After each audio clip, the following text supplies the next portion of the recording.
Lucas Reed had 30 minutes to change his life. 30 minutes to reach the Carter Industries building, walk through those glass doors, and prove he was worth something. His tie was already choking him. His shirt clung to his back in the merciless August heat. 29 minutes now. He could see the building's silver edge in the distance. Then he saw her, a young woman stumbling into the crosswalk, swaying like a candle flame about to die. Everyone else kept walking. Lucas stopped. His phone buzzed with a reminder. Interview in 28 minutes. He looked at her. He looked at his future. And he chose. Before we continue, if you're enjoying this story, please hit that like button and drop a comment telling me what city you're watching from. I love seeing how far these stories travel. Now let's see what happens when one good deed costs everything. The crosswalk signal was flashing red. Cars idled at the intersection, engines rumbling in the thick summer air that tasted like exhaust and hot asphalt. Lucas Reed stood on the curb, his leather portfolio clutched against his chest like a shield, watching the numbers count down. 27 minutes until the interview that would determine whether he spent the next year climbing out of debt or drowning in it. He'd rehearsed his answers 40 times, memorized every bullet point on his resume, researched Carter Industries until he could recite their quarterly earnings in his sleep. This wasn't just another interview. This was the interview. The kind that only came around once, if you were lucky. The kind that separated people who made it from people who didn't. Lucas was 26 years old, and he was tired of being the person who didn't. The light changed. He stepped off the curb, joining the river of people who flowed across the intersection like they had somewhere important to be. Most of them probably did. Lucas walked faster, weaving between slower pedestrians, his mind already in that conference room, shaking hands with the hiring manager, delivering his carefully crafted opening statement. That's when he saw her. At first, she was just another body in the crowd, a young woman in a navy blue blazer and skirt, professional attire that mirrored half the people on this street. But something about her movement caught his eye. She wasn't walking with the crowd's rhythm. She was drifting, veering slightly to the left, then overcorrecting to the right, like a boat with a broken rudder. Lucas slowed his pace, watching her. She brought one hand up to her forehead, pressed her palm against her temple. Even from 20 feet away, he could see how pale she was. Not just fair-skinned, drained. The kind of pallor that made someone look like they were painted in watercolors instead of oils. She took another step and stumbled. The crowd parted around her automatically, the way water flows around a stone. Nobody stopped. Nobody even looked back. They were all heading somewhere, focused on their own destinations, their own deadlines, their own lives that were apparently more important than the woman who was clearly struggling to stay upright. Lucas checked his phone. 25 minutes. The woman stumbled again, this time nearly colliding with a man in a gray suit who muttered something sharp and stepped around her without breaking stride. She was in the middle of the crosswalk now, surrounded by movement, but somehow completely alone. The pedestrian signal was already flashing the orange hand, 10 seconds until it turned red again. 10 seconds until cars started moving through this intersection. She swayed, and Lucas saw her knees buckle. He didn't think. Thinking would have reminded him about the interview, about the 3 months of unemployment that had emptied his savings account, about the landlord who'd started leaving pointed notes about rent being due on the 1st, not the 5th. Thinking would have kept him walking. Instead, Lucas ran. He covered the distance in seconds, dropping his portfolio and catching the woman just as her legs gave out completely. She collapsed against him, her weight suddenly heavy in his arms, and he could feel how her whole body was trembling. Up close, she looked young, maybe his age, maybe younger, with dark hair that had fallen loose from what had probably been a neat bun that morning. Her eyes were closed, her breathing shallow and rapid. "Hey," Lucas said, trying to keep his voice calm even though his heart was hammering. "Hey, can you hear me?" She didn't respond. Around them, the crowd continued to flow past, giving them a wide berth, but never stopping. Lucas looked up at the pedestrian signal. 5 seconds. 4. 3. He half carried, half dragged the woman toward the far curb, her feet barely touching the ground.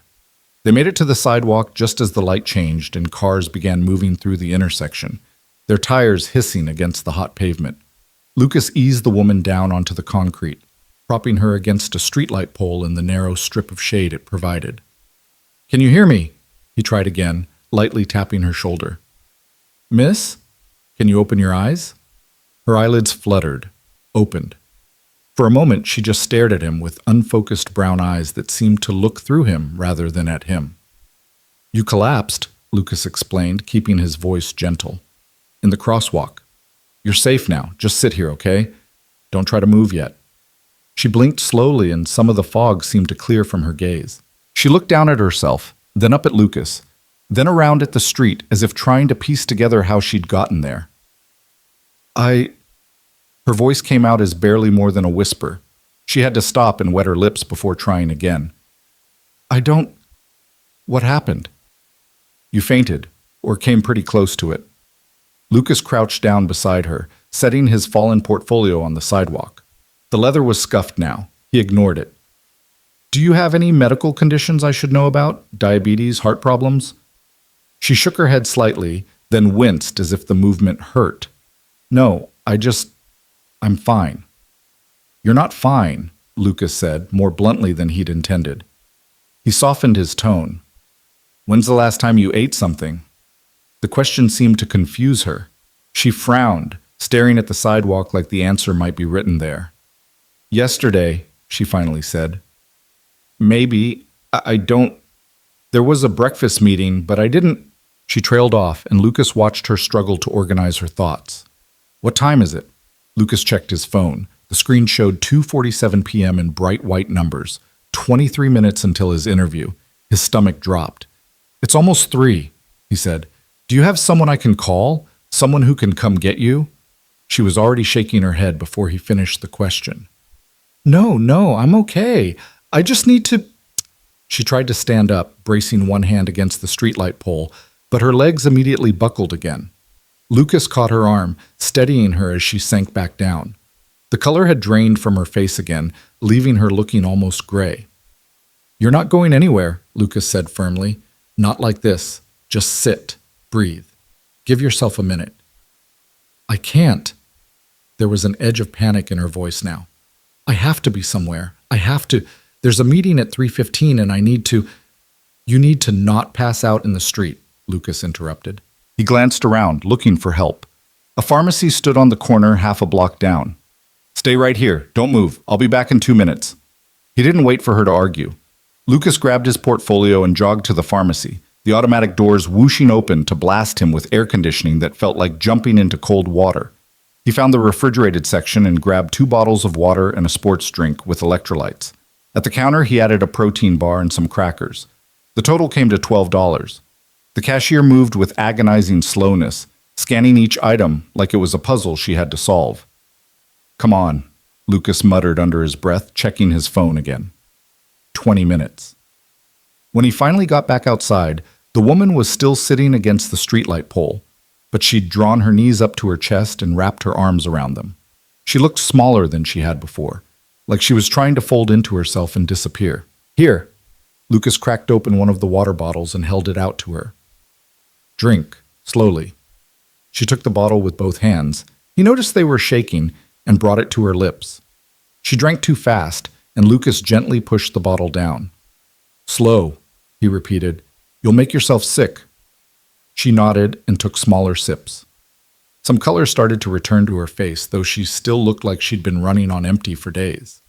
Lucas opened the sports drink and the protein bar, setting them beside her on the sidewalk. When you can, eat something, he said. Even just a few bites. Your blood sugar is probably in your shoes right now. She looked up at him, and for the first time she really seemed to see him. You didn't have to do this, she said quietly.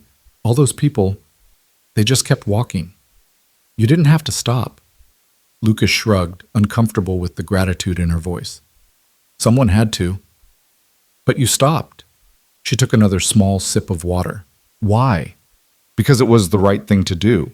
Because his mother had raised him to help people who needed helping. Because he couldn't live with himself if he just walked past and read about someone getting hit by a car later that night.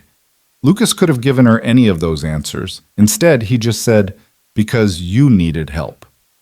She was quiet for a moment, holding the water bottle against her chest. Then, what's your name? Lucas Reed. Mia, she said. Just the first name, nothing else. Thank you, Lucas. Really. I don't know what would have happened if you hadn't.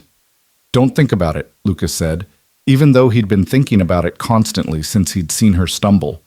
She could have fallen in front of a car, could have cracked her head on the pavement, could have been seriously hurt while dozens of people just stepped over her body. You're okay now. That's what matters. Mia unwrapped the protein bar with shaking fingers and took a small bite.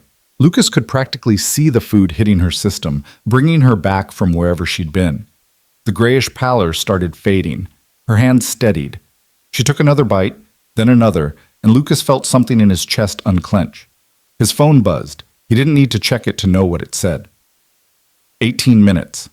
Lucas looked up at the skyline, finding the silver rectangle of the Carter Industries building about 8 blocks away. 8 blocks? On a normal day, he could walk it in 10 minutes. But his legs felt like lead, and the heat was still pressing down on everything like a physical weight. Even if he left right now, he'd be cutting it close. And that was assuming he left right now. Mia was still eating, taking small, careful bites. Her breathing had evened out, but she was leaning heavily against the streetlight pole, like sitting upright without support was still too much. She needed to be in an emergency room, not on a sidewalk. She needed someone to take her home and make sure she actually rested instead of pushing herself until she collapsed again. Lucas checked his phone. 16 minutes. Is there anyone I can call? He asked again. Family, friends, someone from work? Mia shook her head. No one who wouldn't. She stopped, then started again. No one I want to bother. I'll be fine. I just need a few more minutes and then I can get a taxi. You need a hospital, Lucas said. Or at least a doctor. You didn't just trip, Mia. You completely collapsed. That's not normal. I know what I need, she said, and there was a flash of something sharp in her voice. Frustration, maybe, or embarrassment at being so vulnerable in front of a stranger. Then she seemed to catch herself, and her expression softened. I'm sorry. I didn't mean to snap. It's been a really difficult week. Lucas sat down on the curb beside her, setting his portfolio between them. 15 minutes. You want to talk about it? Not really. She finished the protein bar and crumpled the wrapper, then took another long drink of water. You've already done enough. More than enough. You should probably get going. You keep checking your phone. He did need to get going. He needed to have left 5 minutes ago. But looking at Mia, still pale and shaky even with food and water in her system, Lucas couldn't bring himself to stand up. She'd said she was fine, but people who were fine didn't collapse in crosswalks.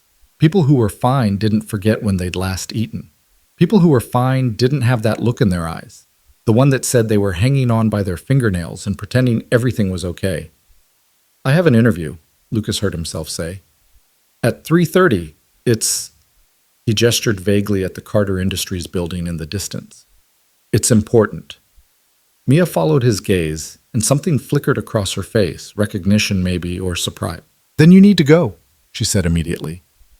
Lucas, seriously, I'm okay now. You've been so kind, but I don't want you to miss something important because of me. What's more important? Lucas asked. The question surprised him as much as it seemed to surprise her. But once he'd said it, he realized it was true. I mean, yeah, the interview matters. It matters a lot. But you matter too.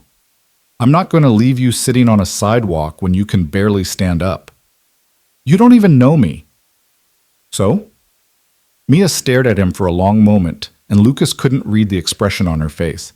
Then she looked away, blinking rapidly. That interview, she said, her voice carefully controlled. What company? Carter Industries. I know what it is. She took a breath. What position? Junior analyst, financial division. Lucas picked up his portfolio, running his thumb along the scuffed edge. It's entry level, but it's with a good company. Could turn into something real if I don't screw it up. Could turn into a career. And you're going to miss it because of me. It wasn't a question. Lucas checked his phone one more time. 13 minutes. Even if he ran, really ran, sprinted the whole way and showed up drenched in sweat and gasping for air, even then, he'd barely make it. And showing up like that, flustered and unprepared, would probably doom the interview before it started. Hiring managers didn't want desperate. They wanted confident, composed, someone who looked like they belonged in a corner office. Lucas put his phone away. There'll be other interviews. No, there won't. Mia's voice was flat, certain. Companies like Carter Industries don't give second chances. You miss your slot, you're done. They have 100 other candidates who won't miss their appointments. She wasn't wrong. Lucas knew she wasn't wrong. He'd been lucky to get the interview in the first place. 3 months of applications, hundreds of emails sent into the void, most of them never even acknowledged. The Carter Industries interview had felt like a miracle, a door opening just when he'd started to believe all the doors were locked. And now that door was closing. He could feel it swinging shut with every second that ticked past. In 10 minutes, some other candidate would be sitting in that conference room, answering the questions that were supposed to be his, making the impression he was supposed to make. Someone else would get the career he'd been working toward. "I'm sorry," Mia whispered. "I'm so sorry. This is my fault." "It's not your fault you got sick," Lucas said, "and it's not your fault I decided to help. I made that choice. I'm making it right now. But your career will still be there tomorrow." Lucas surprised himself with how much he meant it. Yeah, it hurt. Yeah, he wanted to scream at the universe for terrible timing. But looking at Mia, still trembling, still pale, still trying to apologize for nearly dying in the street, Lucas couldn't bring himself to regret stopping. Maybe he should have. Maybe that made him stupid. But he'd looked at himself in the mirror every day for 26 years, and he wanted to keep recognizing the person looking back. "You're a good person, Lucas Reed," Mia said softly. "I'm an unemployed person," Lucas corrected, but he smiled a little as he said it. "But, yeah, I try to be." They sat in silence for a few minutes. The sun had shifted slightly, shrinking their small patch of shade. Lucas could feel sweat trickling down his back, his dress shirt sticking to his skin. Around them, the city continued its relentless motion, people rushing past, cars honking, the distant wail of a siren somewhere. The world didn't stop just because your life was falling apart. Mia shifted, bracing her hand against the streetlight pole. "I think I can stand now. If you could just—" Lucas was on his feet immediately, offering his hand. She took it, and he could feel how much effort it took for her to pull herself upright. She swayed for a second, and Lucas kept his grip on her hand until he was sure she had her balance. "Okay?" he asked. "Okay," she confirmed, though her voice was still unsteady. "Thank you. For everything. I don't know how I can ever—" "You don't have to thank me," Lucas said. "Just promise me you'll see a doctor. Today. Not tomorrow. Not when it's convenient. Today." Mia nodded. "I promise." Lucas didn't entirely believe her, but there wasn't much else he could do. He'd helped her. He'd made sure she was safe. He couldn't force her to take care of herself beyond that. "Do you need help getting a taxi?" "I can manage." She looked at him, really looked at him, and something in her expression made Lucas feel like she was memorizing his face. "Lucas Reed, I won't forget your name or what you did today. Just take care of yourself, Mia." She nodded once more, then turned and walked slowly down the sidewalk, one hand trailing along the building wall for support. Lucas watched until she turned the corner and disappeared from view. Only then did he check his phone. 3:24 p.m., 6 minutes. For a wild second, Lucas considered running anyway. Maybe if he called ahead, explained what happened, they'd understand. They'd reschedule. They'd give him another chance. But even as the thought formed, he knew it was pointless. Mia had been right. Companies like Carter Industries didn't care about excuses. They cared about results, about people who showed up on time, ready to work, without drama or complications. Lucas picked up his portfolio and started walking. Not running, there was no point now. Just walking, putting one foot in front of the other, moving toward the building that had represented all his hopes for the future. The building that would now forever represent the opportunity he'd lost. He reached the Carter Industries Tower at 3:38 p.m., 8 minutes late. The lobby was all glass and marble and expensive-looking plants, the kind of space designed to intimidate anyone who didn't belong. Lucas approached the security desk, where a man in a crisp uniform looked up with professional disinterest.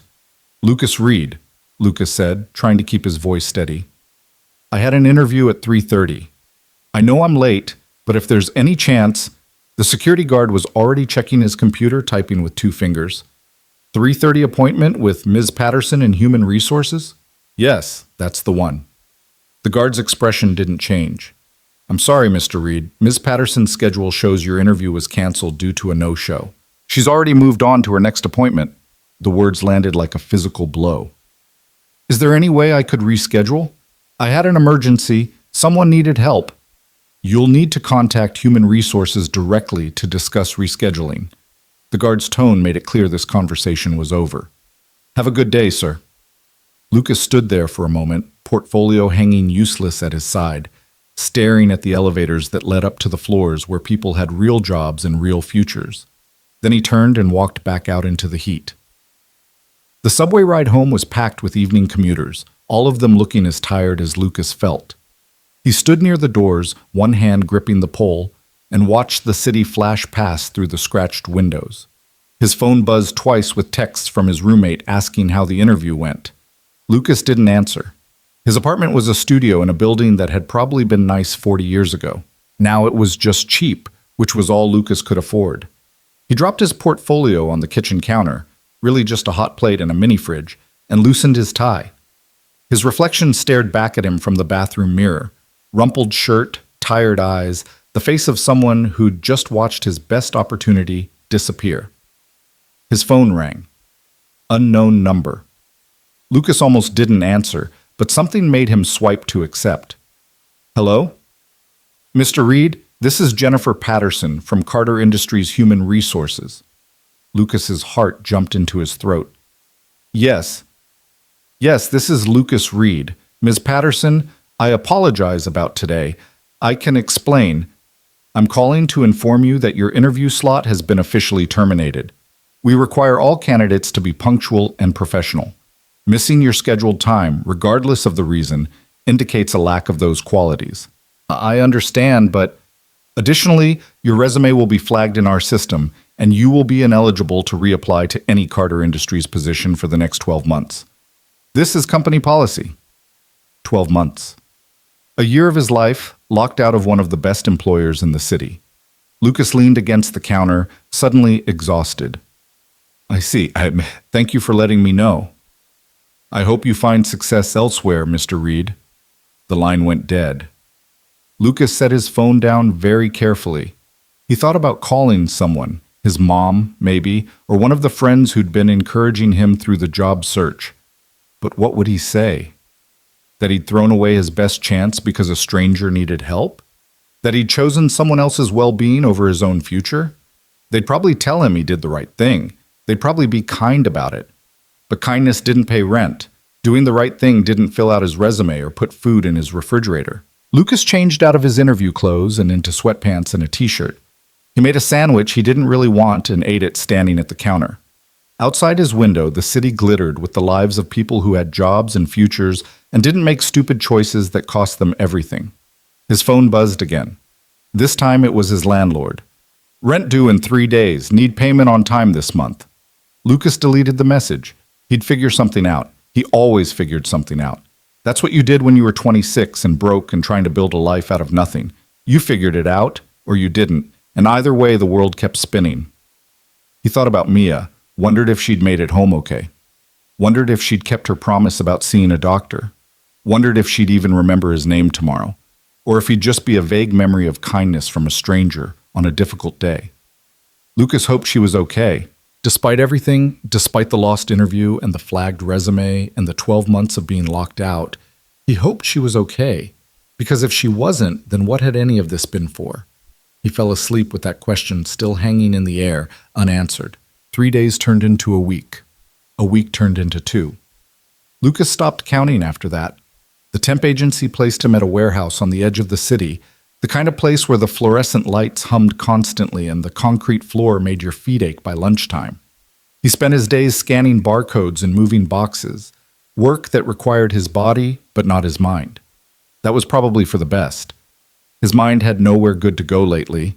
The pay was $12 an hour. After taxes, it barely covered his rent with enough left over for ramen noodles and the cheapest coffee the bodega sold. Lucas had submitted 47 job applications in the past 2 weeks. He'd received 3 automated rejections and 44 silences. The silence was worse somehow. At least rejection was an answer.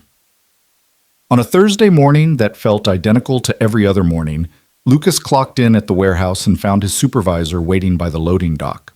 Gary was 50-something with a beer gut and a permanent scowl. The kind of man who'd probably been disappointed by life so many times he'd forgotten what hope felt like. "Reed," Gary grunted, not looking up from his clipboard. "You're on inventory today, aisle 12 through 20. Count everything, check it against the manifest, mark any discrepancies." "Got it," Lucas said. "And Reed?" Gary finally looked at him. "Corporate's cutting hours next month, just so you know." Lucas felt something cold settle in his stomach. "How many hours?" "Enough that you might want to start looking for a second job." Gary walked away before Lucas could respond, his boots echoing on the concrete. A second job. Lucas was already working 50 hours a week. When exactly was he supposed to fit in a second job? When was he supposed to sleep? When was he supposed to keep applying to positions that actually used his degree, his skills, his potential for something more than this? He grabbed a scanner and headed to aisle 12, where boxes of electronics sat stacked floor to ceiling. The work was mindless. Scan, count, check the number, move to the next box. His body went through the motions while his mind wandered to places it shouldn't go. To the interview he'd missed, to the 12-month ban from Carter Industries, to the way his future had evaporated in the time it took to help a stranger. Lucas didn't regret helping Mia. He told himself that every time the anger started creeping in. He didn't regret it. He'd do it again. But that didn't make the consequences any easier to swallow. His phone buzzed in his pocket around noon. Lucas almost ignored it. Probably just another automated rejection, another door slamming shut. But something made him check. Unknown number. He swiped to answer. "Hello? Is this Lucas Reed?" The voice was male, professional, with an edge of formality that made Lucas straighten his posture automatically. "Yes, this is Lucas." "Mr. Reed, my name is David Chen. I'm calling from Carter Industries." Lucas nearly dropped the scanner. Carter Industries, the company that had banned him for a year, the company that represented everything he'd lost. "I'm sorry," Lucas said slowly. "I think there's been a mistake.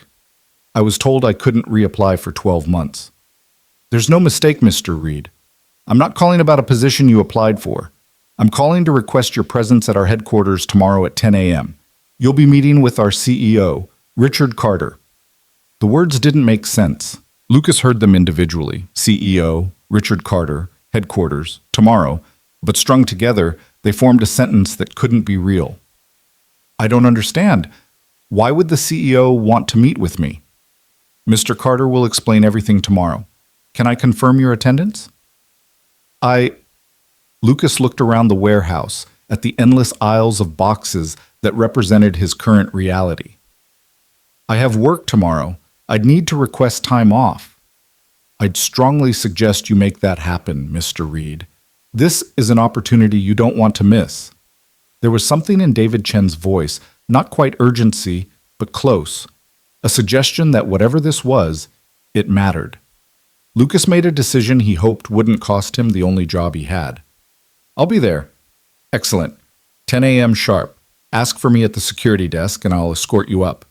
And Mr. Reed, dress professionally." The line went dead before Lucas could ask any more questions. He stood in aisle 12, surrounded by boxes, trying to process what had just happened. The CEO of Carter Industries wanted to meet with him. Personally. Tomorrow. It didn't make sense. CEOs didn't meet with failed interview candidates. They didn't meet with warehouse workers who'd been banned from reapplying. They definitely didn't make special requests for meetings with no explanation. Unless this was about something else. Unless Lucas had somehow screwed up worse than he thought, and this meeting was to formally tear him apart for wasting their time.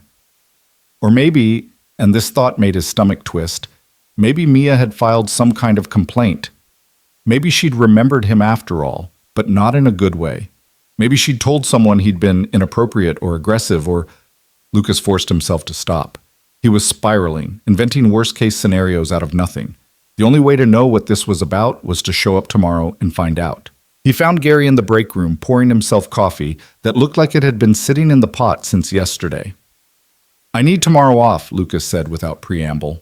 "Morning hours. I can come in after lunch." Gary looked at him like he'd asked for $1 million. We're short-staffed as it is. It's important. Lucas hesitated. It's a job interview. A real one. The kind that could change things. Something shifted in Gary's expression. Not sympathy exactly, but recognition. Like he remembered what it felt like to hope for something better. Fine. But you owe me a Saturday shift. Deal. That night, Lucas pulled his interview suit out of the closet. It had been dry cleaned after the Carter Industries disaster, but wearing it again felt like tempting fate. He hung it on the bathroom door and stared at it while he brushed his teeth, trying to imagine what tomorrow might bring. He couldn't sleep. Every time he closed his eyes, his mind conjured new scenarios, some hopeful, most terrifying. At 3 a.m., he gave up and made coffee, sitting at his kitchen counter in the dark and watching the city lights blink through his window. Somewhere out there was Carter Industries, the building full of answers he wouldn't get until morning. The hours crawled past. Lucas showered at 6, made eggs he couldn't eat at 7, and was dressed and ready by 8. He left his apartment at 8:30, giving himself way too much time but unable to sit still any longer. Better to be early than late. Better to pace outside the building than wear a hole in his carpet at home. The subway was packed with morning commuters. Lucas stood pressed against the door, watching the stops tick past, each one bringing him closer to whatever waited at Carter Industries. His palms were sweating. He wiped them on his pants, then worried the gesture had wrinkled the fabric, then told himself to stop being ridiculous. He arrived at the Carter Industries building at 9:15, 45 minutes early. Lucas walked past it twice, trying to burn off nervous energy, before finally entering the lobby at 9:40. The same security guard from last time looked up as he approached. "Lucas Reed," Lucas said. "I have a 10 o'clock appointment with David Chen." The guard checked his computer and something changed in his demeanor. His professional disinterest sharpened into attention. "Of course, Mr. Reed. Mr. Chen will be down shortly. Please have a seat." Lucas sat in one of the expensive-looking chairs near the window, his portfolio balanced on his knees.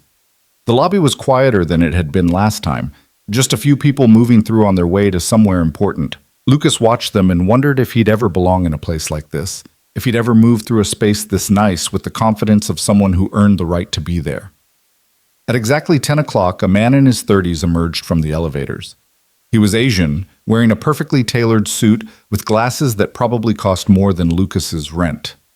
He scanned the lobby, and his eyes landed on Lucas. "Mr. Reed?"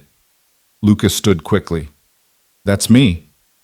"David Chen, thank you for coming." His handshake was firm, professional. "If you'll follow me, Mr. Carter is expecting you." They entered an elevator lined with mirrors. Lucas caught his reflection and tried not to look as nervous as he felt. David Chen pressed the button for the 32nd floor, the executive level, Lucas assumed. The elevator rose smoothly, silently, and Lucas's stomach dropped with each floor they passed. "Can I ask what this is about?" Lucas ventured. David glanced at him.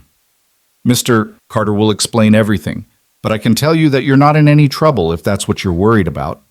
It was exactly what Lucas had been worried about, and hearing it out loud should have been a relief. Somehow it just made him more nervous. If he wasn't in trouble, then what was this? What could a CEO possibly want with him? The elevator doors opened onto a floor that looked nothing like Lucas had imagined. Yes, there was expensive carpet and art on the walls, but it also felt oddly lived in. Someone had left a coffee mug on a side table. A jacket hung over the back of a chair. This wasn't just executive space, it was workspace, where real people did real jobs that happened to come with corner offices. David led him down a hallway past several closed doors before stopping at one marked Richard Carter, Chief Executive Officer.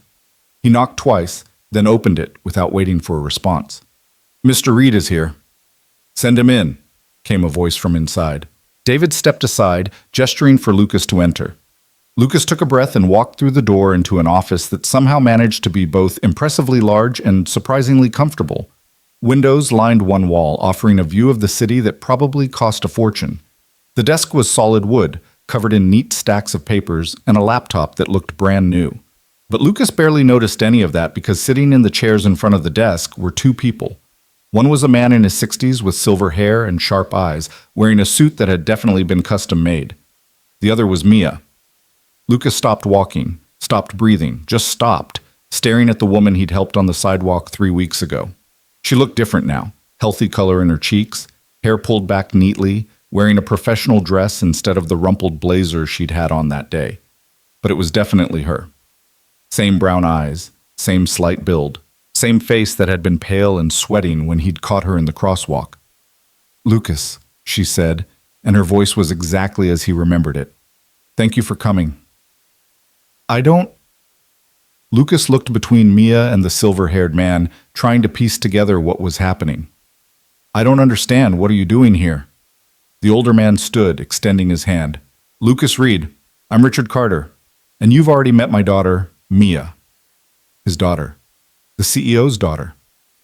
Lucas's hand moved automatically to shake Richard's, but his brain was still several steps behind. Mia was Richard Carter's daughter. He'd helped the CEO's daughter. The woman who'd collapsed in the crosswalk, who'd been too weak to stand, who'd apologized for making him miss his interview. She was Mia Carter. "Please sit," Richard said, gesturing to the empty chair beside Mia. Lucas sat because his legs had forgotten how to hold him up. His portfolio slipped from his hand and landed on the floor. He didn't pick it up. "I think you owe Lucas an explanation," Mia said, looking at her father. Richard nodded. 3 weeks ago, my daughter was found collapsed on 5th Street by a young man who stopped to help her. That young man stayed with her, made sure she was safe, and missed an important job interview in the process. An interview here at this company. Are you following so far, Mr. Reed? Lucas nodded numbly. His mouth had gone dry. What you didn't know, what Mia didn't tell you, was that she had collapsed due to exhaustion and malnutrition brought on by several weeks of extreme stress. We were in the middle of a corporate crisis, a data breach that threatened to expose sensitive client information. Mia is our chief technology officer. Richard's expression tightened. She's also someone who doesn't know how to stop working, even when her body is shutting down. Dad, Mia said quietly, but Richard held up a hand. It's true, and you know it. You were running on 3 hours of sleep and coffee, skipping meals, pushing yourself past any reasonable limit. And when you finally collapsed, dozens of people walked past you. Dozens, Mia. But one person stopped. One person chose to help, even knowing what it would cost him. Lucas found his voice. She needed help. Yes, she did, Richard agreed, and you gave it. After Mia told me what happened, after she described the man who'd stayed with her and made sure she was safe, I had my head of security pull footage from the intersection cameras. I watched you, Mr. Reed. I watched you drop everything and run to catch my daughter before she fell. I watched you buy her water and food with your own money. I watched you sit with her on that sidewalk for 23 minutes while your interview window closed. Lucas's face burned. He hadn't known there were cameras, hadn't thought about being watched. He'd just done what needed to be done. I had David Chen pull your application file, Richard continued. Bachelor's degree in finance from a good school, solid grades. 3 months of unemployment through no fault of your own. Your previous company downsized. 47 job applications in the past 2 weeks alone. You're qualified, hardworking, and clearly desperate for an opportunity. Richard leaned forward. And yet when you saw someone in trouble, you chose to help. Why? I already told Mia why, Lucas said. Because it was the right thing to do. Even knowing what it would cost you? Especially knowing what it would cost me, Lucas said, surprising himself with the certainty in his voice. If I'd walked past her, if I'd put that interview ahead of someone's safety, then I wouldn't deserve the job anyway. What kind of person does that make me? What kind of person sees someone collapse and just keeps walking because they've got somewhere to be? Richard exchanged a glance with Mia. Something passed between them. Understanding maybe, or confirmation of something already discussed. Mr. Reed, Richard said, I've spent 40 years building this company. I've hired thousands of people. And I can tell you that skills can be taught. Experience can be gained. Intelligence can be developed. But character? He shook his head. Character is something you either have or you don't. It's something that shows up when no one's watching, when there's no reward for doing the right thing, when it actually costs you something. I don't understand what you want from me, Lucas said. I want to offer you a position, Richard said simply. Not the junior analyst role you interviewed for. That would have been entry-level, basic work, a starting point.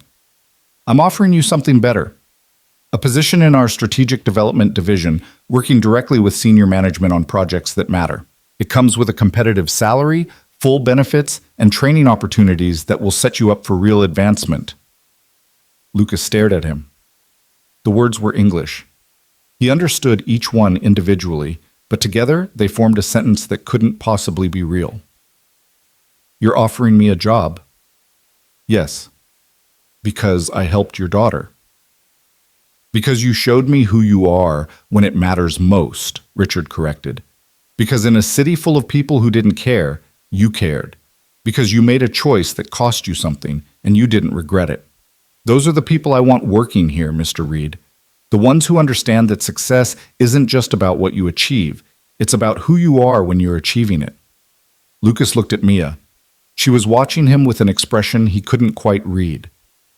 Did you know? He asked her. That day on the sidewalk, did you know who I was? That I had an interview here? Not at first, Mia said. But when you told me about it, yes. I recognized the building. I knew where you were supposed to be, and I tried to tell you to go, remember? I told you not to miss something important because of me. But you didn't tell me who you were. Would it have changed anything if I had? Mia asked. Would you have helped me more or less if you'd known I was the CEO's daughter? Lucas thought about it, honestly thought about it. I don't know, he admitted. Maybe I would have acted different. Maybe I would have second-guessed myself more, wondering if you were testing me or something. Exactly, Mia said. I didn't want that. I needed someone to just see me as a person who needed help, not as Richard Carter's daughter, not as the CTO of a major company, just as someone who was struggling and scared and about to pass out in the middle of traffic. I had David Chen call you personally, Richard added. I wanted you to come here without knowing why. I wanted to see if you'd show up, if you'd take the chance on something uncertain. And you did. Of course I did, Lucas said. You didn't give me a choice. Your assistant said it was important. Everything's a choice, Mr. Reed. Richard stood and walked to the window, looking out over the city. You could have said no. You could have decided this was some kind of trap, or that it wasn't worth the risk. But you showed up, just like you showed up for Mia when she needed someone. That's consistency. That's character. Lucas's head was spinning. 3 weeks ago, he'd lost everything. He'd watched his future disappear while he sat on a sidewalk with a stranger. He'd gone home to his studio apartment and eaten a sandwich he couldn't taste, wondering if doing the right thing was worth it when the cost was so high. And now that stranger's father was offering him not just a job, but a career. Not just an opportunity, but a future. I don't know what to say, Lucas admitted. Say yes, Mia said.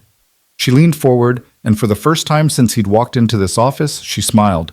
Say yes, Lucas. You earned this. Not because you helped me, although I'll never forget that, but because you're exactly the kind of person we need here. The kind who does what's right even when it's hard.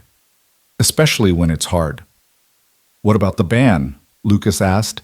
Your HR department flagged my resume. I can't reapply for 12 months. That's been handled, Richard said. Jennifer Patterson has been informed that the ban was lifted by executive order. Your file has been cleared. And if you accept this position, you'll start on Monday. Monday. 4 days from now. Lucas would walk into this building not as a failed candidate, not as someone who'd wasted their chance, but as an employee. Someone who belonged here. Someone with a future that didn't involve counting boxes in a warehouse or wondering how to afford next month's rent. There's no catch? Lucas asked, because this felt too good to be true. You're really just offering me this job? There's always a catch, Mr. Reed, Richard said, but his voice was kind. The catch is that you'll be expected to work hard. You'll be challenged. You'll be thrown into situations where you'll need to prove yourself every single day. This isn't a free ride. It's an opportunity, and what you make of it is up to you. I can work hard, Lucas said. I've been working hard my whole life. I know you have. Richard returned to his desk and opened a drawer, pulling out a folder. This is your employment contract. Take it home. Read it carefully. If you have questions, call David Chen. His number's in there. If you decide to accept, sign it and bring it back Monday morning. You'll start with orientation at 8 a.m. Lucas took the folder with hands that weren't quite steady. The weight of it felt significant, like he was holding more than just paper. He was holding possibility. Hope. A second chance that shouldn't exist, but somehow did. Thank you, Lucas said, looking at Richard, then at Mia. Both of you, I can't. You don't have to thank us, Mia said gently. You already did more for me than I can repay. This is just... She paused, searching for the right words. This is just making sure that doing the right thing doesn't mean losing everything. That's all. Lucas stood, clutching the folder against his chest. David Chen appeared in the doorway, ready to escort him out, but Lucas hesitated. Can I ask you something? He said to Mia. That day you said you had a meeting at 3:15. Did you make it? Mia shook her head. No, I didn't make it, but that turned out to be exactly what I needed. Missing that meeting, collapsing on that street, having you force me to slow down and breathe, it made me realize I'd been pushing too hard, trying to fix everything myself instead of asking for help. I spent 3 days in the hospital after you left me on that corner. Dehydration, exhaustion, stress-induced arrhythmia. The doctor said if I'd kept going the way I was, I might have had a heart attack before I turned 30. You promised you'd see a doctor, Lucas said. I kept that promise, Mia said. About an hour after we said goodbye, I collapsed again.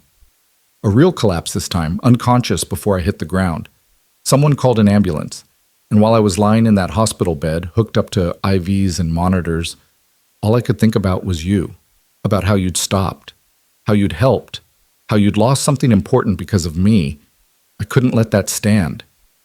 I had to find you, had to make sure you were okay, had to make this right somehow. You didn't have to do any of this, Lucas said. Yes, I did, Mia said firmly. Because you taught me something that day, Lucas. You taught me that there are still people in this world who care about strangers, who put humanity ahead of ambition, who understand that we're all in this together, and sometimes the most important thing we can do is just stop and help someone who needs it. That's not a small thing. That's everything. Lucas felt something tight in his chest loosen. For 3 weeks, he'd been carrying the weight of that decision, wondering if he'd been stupid to sacrifice so much for someone he didn't know, wondering if the cost had been worth it. But looking at Mia now, healthy, alive, with color in her cheeks and strength in her voice, Lucas knew the answer. It had been worth it, every second of it. I'll see you Monday, Lucas said. Richard stood and extended his hand again. Welcome to Carter Industries, Mr. Reed. I have a feeling you're going to do great things here.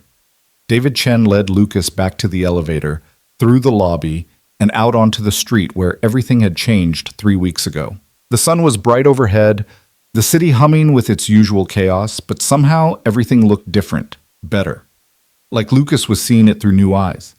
He walked to the subway in a daze, the employment contract folder tucked safely under his arm. On the train ride home, he opened it and started reading. The salary made his eyes water. It was more than double what he'd been making at the warehouse, more than he'd ever made in his life.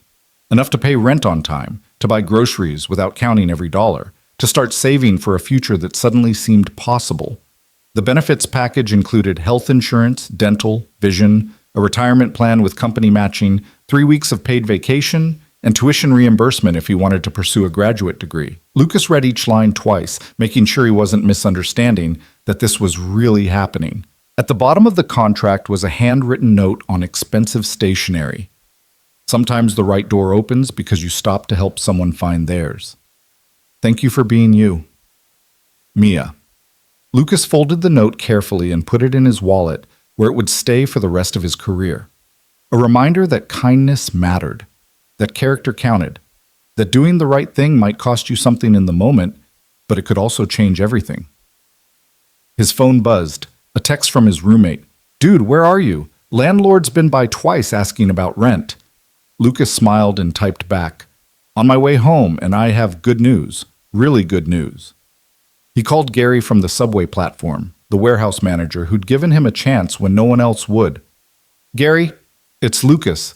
I need to let you know I won't be coming back. I got a job offer, a real one, starting Monday.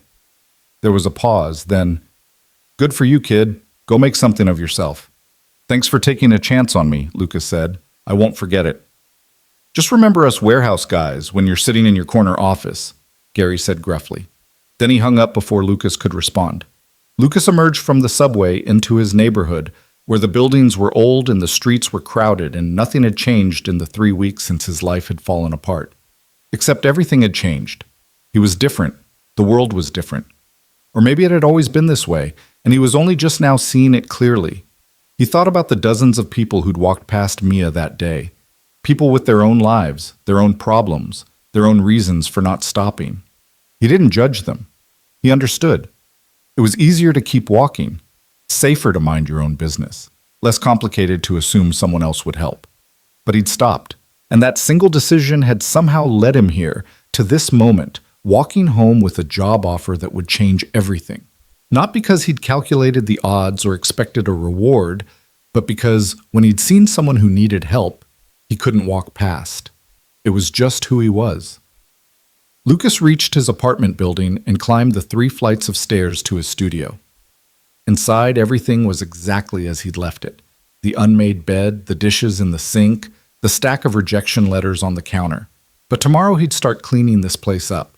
Tomorrow he'd go buy real groceries. Tomorrow he'd call his mother and tell her that things were finally looking up. Tonight, though, he just sat on his bed and held the employment contract, reading it again and again, making absolutely sure it was real, that this was his life now, that he'd survived the hard part and come out the other side into something better. His phone rang. Unknown number again. Lucas answered without hesitation. Hello? Mr. Reed, this is David Chen again. I apologize for calling after hours, but Mr. Carter wanted me to remind you about Monday, 8 a.m. sharp. Ask for me at security, and I'll take you to HR for orientation. And Mr. Reed, congratulations. Sincerely. Thank you, Lucas said. I'll be there. He ended the call and set his phone aside. Monday felt both impossibly far away and terrifyingly close. He had 4 days to prepare for a job he'd never expected to get, in a division he'd never heard of, working on projects he couldn't even imagine yet. 4 days to become someone who deserved this opportunity. But he'd figure it out, just like he always did. One day at a time, one choice at a time, one moment of doing what was right even when it was hard. Lucas looked around his tiny apartment, at the life he'd been living for the past 3 months. It had been difficult. It had been lonely. It had tested him in ways he hadn't expected. But it had also shown him who he was when everything else was stripped away. And that person, the one who stopped to help a stranger, who chose compassion over ambition, who understood that some things mattered more than success, that person was someone he could be proud of. On Monday, he'd walk into Carter Industries as an employee. But tonight, he was just Lucas Reed, 26 years old, sitting in his studio apartment, holding a contract that proved the universe sometimes noticed when you did the right thing. It didn't always pay off. It didn't always work out. But sometimes, just sometimes, kindness came back around in ways you never expected. And that was enough to keep believing in it. That was enough to keep being the person who stopped. Lucas spent the weekend in a state of controlled anxiety. He cleaned his apartment until it gleamed, bought a week's worth of groceries without checking prices, and ironed his interview suit 3 times because he kept finding wrinkles that probably weren't there. Sunday night, he set 4 alarms on his phone, then lay awake watching the ceiling fan spin in lazy circles, wondering if he'd be able to sleep at all. He must have slept eventually because the first alarm jolted him awake at 5:30 Monday morning. Lucas showered in water as hot as he could stand, shaved twice to make sure he didn't miss anything, and put on his suit with hands that trembled slightly as he knotted his tie. In the mirror, he looked like someone who belonged in an office building. He hoped that would be enough. The subway was crowded with other early commuters, all of them wearing the same expression of resigned determination. Lucas stood near the doors, watching the stops tick past, each one bringing him closer to a future that still felt too good to be real. Part of him expected to walk into Carter Industries and find out this had all been some elaborate mistake, that they'd confused him with someone else, someone more qualified, someone who actually deserved this chance. He arrived at the building at 7:30. 30 minutes early, but Lucas couldn't bring himself to wait any longer. The security guard from his previous visits looked up as he approached, and this time there was recognition in his eyes. Mr. Reed, the guard said, actually smiling. Mr. Chen said to send you straight up when you arrived. 32nd floor. He's expecting you. Lucas rode the elevator alone, watching the floor numbers climb. His reflection stared back at him from the mirrored walls, and he tried to project more confidence than he felt. The doors opened onto the executive floor, and David Chen was already waiting in the hallway. Right on time, David said, extending his hand. Actually, you're early. That's good. Shows you're serious about this. He gestured for Lucas to follow him, but instead of heading toward Richard Carter's office, they went in the opposite direction. Orientation starts in HR, but Mr. Carter wanted to see you first, just for a moment. They stopped at the same office door from Friday. David knocked once and opened it without waiting for a response. Richard Carter was sitting at his desk, reading something on his laptop, but he looked up immediately when they entered. Lucas, Richard said, standing. Good morning. I won't keep you long. I know you have orientation, but I wanted to see you before you started. How are you feeling? Nervous, Lucas admitted. Excited, grateful. All of those things at once. Richard smiled. That's exactly how you should feel. The day you stop feeling that way is the day you've gotten too comfortable. He walked around his desk and leaned against it, his posture relaxed but his eyes sharp. I want to be very clear about something, Lucas. You're starting today because you earned this position, not because you helped Mia, that's what got you noticed, but because your qualifications, your work ethic, and your character make you exactly the kind of person we need here. Do you understand the distinction? I think so, Lucas said. You're saying I still have to prove myself. Everyone has to prove themselves, Richard corrected. Every single day. I've been CEO of this company for 15 years, and I still have to prove I deserve this position. The moment you stop proving yourself is the moment you start failing. But here's the thing. Richard's expression softened slightly. I already know you can do this. I've seen what you're made of. I've watched you make difficult choices under pressure. Now I just want to see what you can do when you're given the right opportunities and resources. Lucas felt some of the tension leave his shoulders. I won't let you down. I know you won't, but more importantly, don't let yourself down. This is your career, Lucas, your future. I'm just providing the door. What you do once you walk through it is entirely up to you. David Chen cleared his throat gently. Mr. Carter, Lucas's orientation starts in 10 minutes. Of course. Richard extended his hand and Lucas shook it, feeling the weight of the moment settle over him. Welcome to Carter Industries, Mr. Reed. I'll be keeping an eye on your progress. Make it interesting. David led Lucas back to the elevator and down to the 20th floor, where the Human Resources Department occupied a suite of offices that somehow managed to be both professional and welcoming. A woman in her 40s with short red hair and a warm smile greeted them at the reception desk. You must be Lucas Reed, she said, coming around the desk with her hand extended. I'm Patricia Morrison, Director of HR. It's wonderful to meet you. Mr. Carter speaks very highly of you. Lucas shook her hand, still getting used to the idea that the CEO of this company knew his name. Thank you for having me. Oh, we're thrilled to have you. Come on back. We've got a full morning of paperwork and presentations ahead of you, but I promise we'll try to make it as painless as possible. David Chen excused himself, and Patricia led Lucas into a conference room where two other new hires were already sitting. A young woman about Lucas's age with dark skin and neat braids introduced herself as Jasmine Torres, starting in the marketing department. The other was an older man named Robert Chen, no relation to David apparently, who'd be working in operations. They all shook hands with the awkward formality of people who didn't know each other yet but would probably become familiar faces in the elevator. The morning was a blur of presentations, employee handbook policies, benefits enrollment forms, IT security protocols, sexual harassment prevention training, insurance options, retirement plan selections. Lucas's head spun with information, and he filled out so many forms his hands started cramping. But underneath the tedium was a current of excitement he couldn't suppress. He was doing this. He was actually here, filling out these forms, learning these policies, becoming part of something bigger than himself. During a mid-morning break, Jasmine cornered him by the coffee station. So, she said, pouring herself a cup, rumor has it you got hired directly by the CEO. Is that true? Lucas hesitated. He didn't know what he was supposed to say, what was appropriate to share. It's complicated. Everything about this place seems complicated, Jasmine said, but she was smiling. I applied 6 months ago. Did 3 rounds of interviews, thought I'd never hear back. Then last week I got the call. What about you? Something like that, Lucas said vaguely. How'd you hear about the CEO thing? Jasmine lowered her voice. Robert said he overheard Patricia talking to someone in the hall, said you were a special hire, brought in at Richard Carter's personal request. That's not exactly standard procedure. I guess not, Lucas admitted.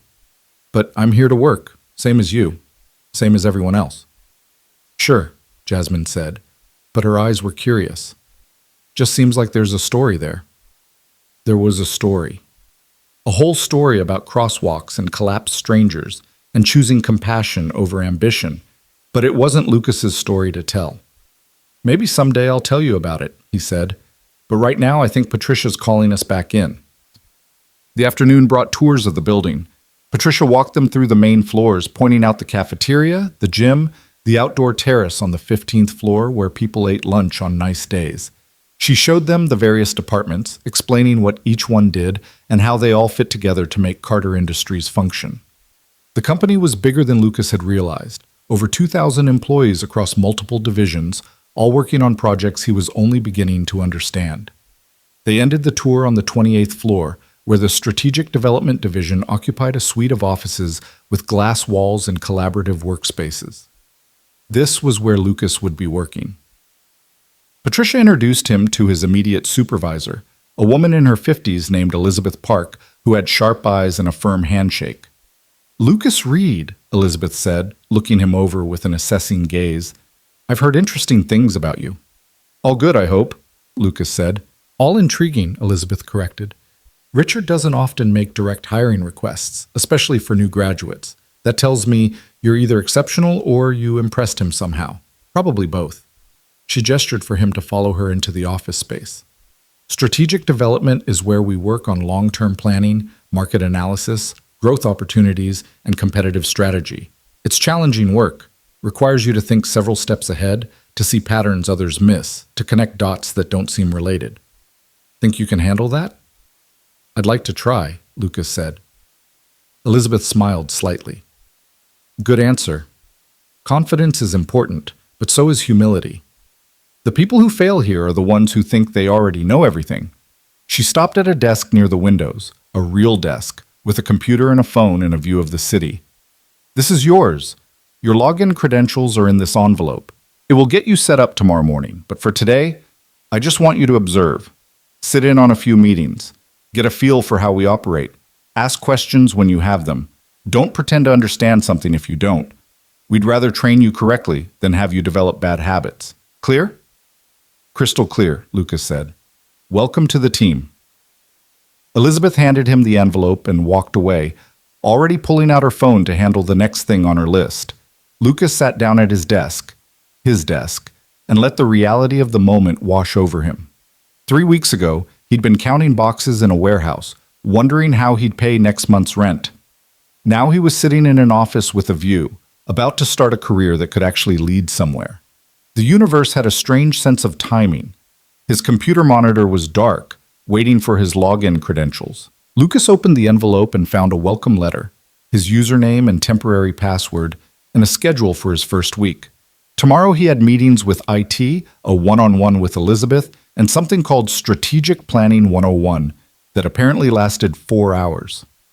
The week was packed with training sessions, introductory meetings, and shadowing opportunities. They weren't wasting any time getting him up to speed. First day? Someone asked.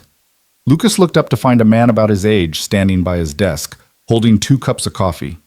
He had an easy smile and wore his tie loose, like he'd been at work long enough to stop caring about perfect presentation. That obvious? Lucas asked. You've got the deer in headlights look. We all had it. I'm Marcus Webb. I've been here about a year. He set one of the coffee cups on Lucas's desk. Figured you could use this. Patricia's tours are thorough but exhausting. Lucas Reed, and thank you. Lucas took a sip. It was good coffee, much better than the bodega stuff he'd been drinking for months. What do you work on? Market analysis, mostly. looking at trends, trying to predict where industries are heading, figuring out where Carter Industries should position itself. It's interesting work once you get past the learning curve, which is steep, by the way. Don't let anyone tell you it's not. How steep are we talking? Marcus laughed. Put it this way, I spent my first month feeling like everyone was speaking a different language. Then one day it just clicked, and suddenly I understood what they were all talking about. You'll get there. Just takes time and patience and asking a lot of questions. He gestured toward the window. Nice desk placement, though. Elizabeth doesn't usually put new people by the windows. You must have made an impression. Something like that, Lucas said, echoing his earlier conversation with Jasmine. Well, whatever you did, keep doing it. And if you need anything, questions about the work, where to find good lunch spots, how to navigate office politics, I'm at the desk 2 rows back. Come find me anytime. Marcus left, and Lucas sat alone at his desk, sipping coffee and watching the city through the window. From this high up, everything looked small and manageable. The streets where he'd walked, desperate for opportunities that never came. The subway stops where he'd stood watching his savings dwindle. The intersection where he'd made the choice that had somehow led him here. He couldn't see that intersection from this window. It was too far away, lost among the thousands of other streets that made up the city's grid. But Lucas knew exactly where it was. He could probably draw a map from memory. The exact spot where Mia had stumbled, the curb where he'd caught her, the narrow strip of shade where they'd sat while his future was supposed to be happening 8 blocks away. His phone buzzed. A text from his mother. How's the first day going? Call me when you get a chance. I want to hear everything. Lucas smiled and typed back. So far, so good. I'll call tonight. Love you. He'd called her Saturday night, right after reading the contract for the 10th time. She'd cried, happy tears, proud tears, the kind of tears mothers cry when they see their children finally catching a break. She'd told him she always knew he'd do something great, that she'd never doubted him, even when he'd doubted himself. Lucas had tried not to cry along with her, but he'd failed at that too. The afternoon brought meetings. Elizabeth had him sit in on a strategic planning session where people threw around terms like market penetration and vertical integration with the ease of people who'd been doing this for years. Lucas understood maybe half of what was being discussed, but he took notes furiously, writing down questions to research later. No one seemed to mind that he wasn't contributing. They just accepted his presence, occasionally throwing him a small smile or a nod of acknowledgement. During a break, an older woman named Susan pulled him aside. Don't worry if you're feeling overwhelmed, she said kindly. We've all been where you are. Give yourself grace. Learning this job is like learning a new language. At first it sounds like noise, but eventually you'll start picking out words, then phrases, then full conversations. Just keep showing up and paying attention. Thank you, Lucas said. That helps. And Lucas? Susan smiled. I don't know what you did to impress Richard Carter, but whatever it was, it must have been something special. He doesn't bring people in like this unless he sees something worth investing in. So trust that. Trust that you belong here. The words settled over him like a blanket. You belong here. Lucas had spent so much of his life feeling like he was on the outside looking in, like success was something that happened to other people. People with better connections or richer families or luckier breaks. But maybe belonging wasn't about where you came from. Maybe it was about what you did when opportunity finally arrived. At 5 o'clock, people started packing up their desks. Lucas hadn't realized it was quitting time until he saw Marcus stand and stretch, grabbing his jacket from the back of his chair. You coming? Marcus asked. A few of us usually grab drinks on Mondays. Nothing fancy, just a place down the street. Good way to decompress after the work week starts. Lucas hesitated. Part of him wanted to go home, to process everything that had happened today, to sit alone with the reality of his new life.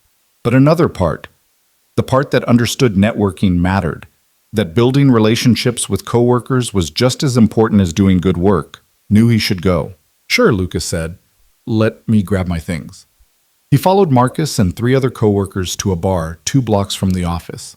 The kind of place with dark wood and dim lighting and a bartender who knew everyone's usual order. They claimed a table in the back, and Lucas found himself sandwiched between Marcus and a woman named Alicia who worked in client relations.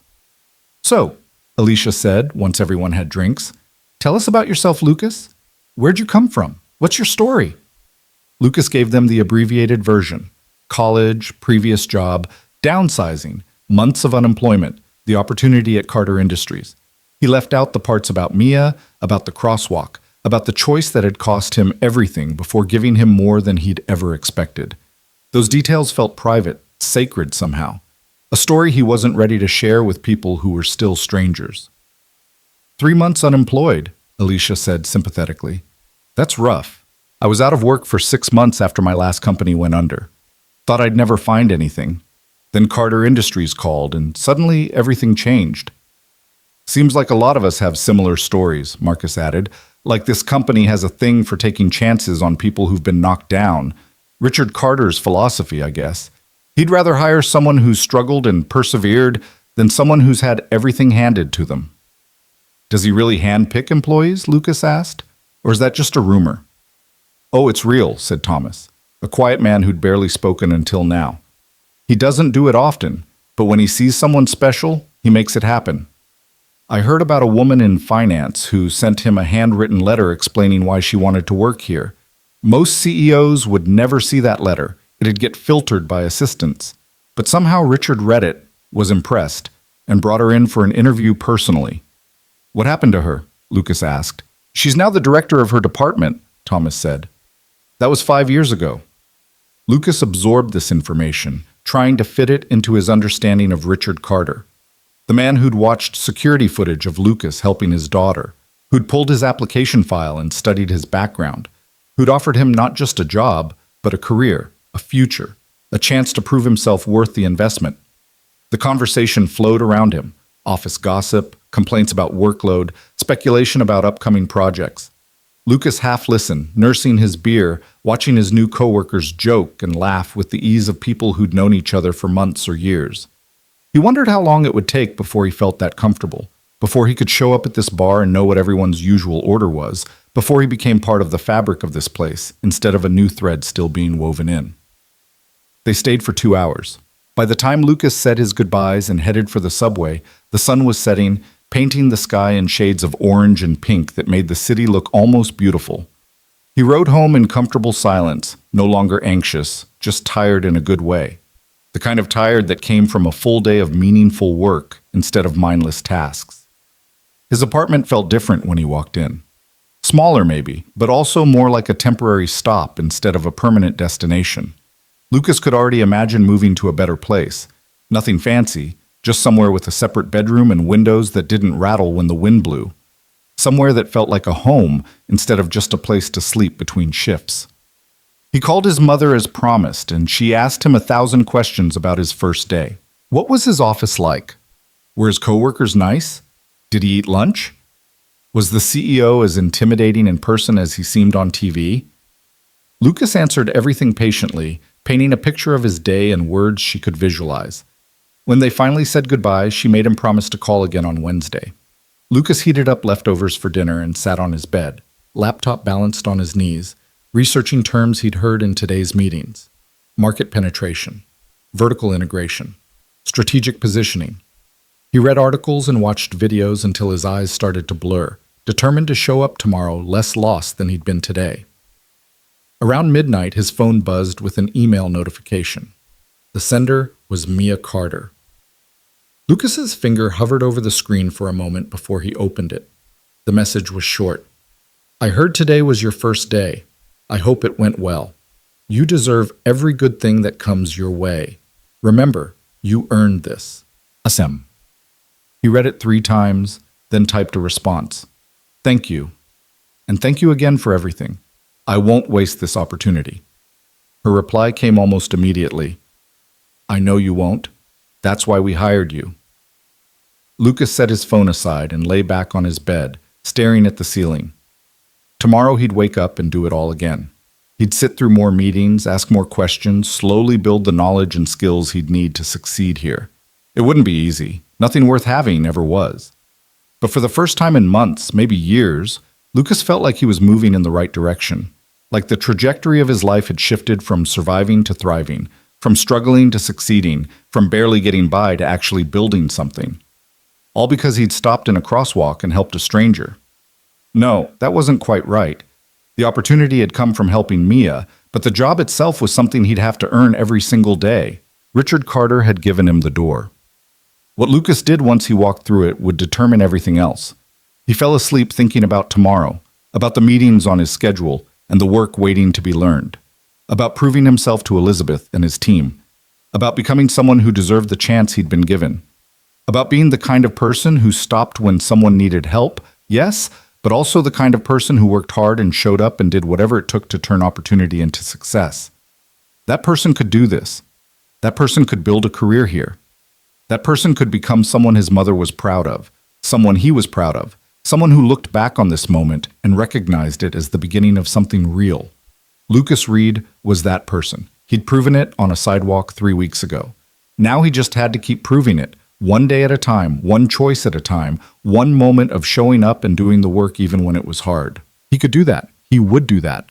And tomorrow, when his alarm went off at 5:30, he'd wake up and start all over again.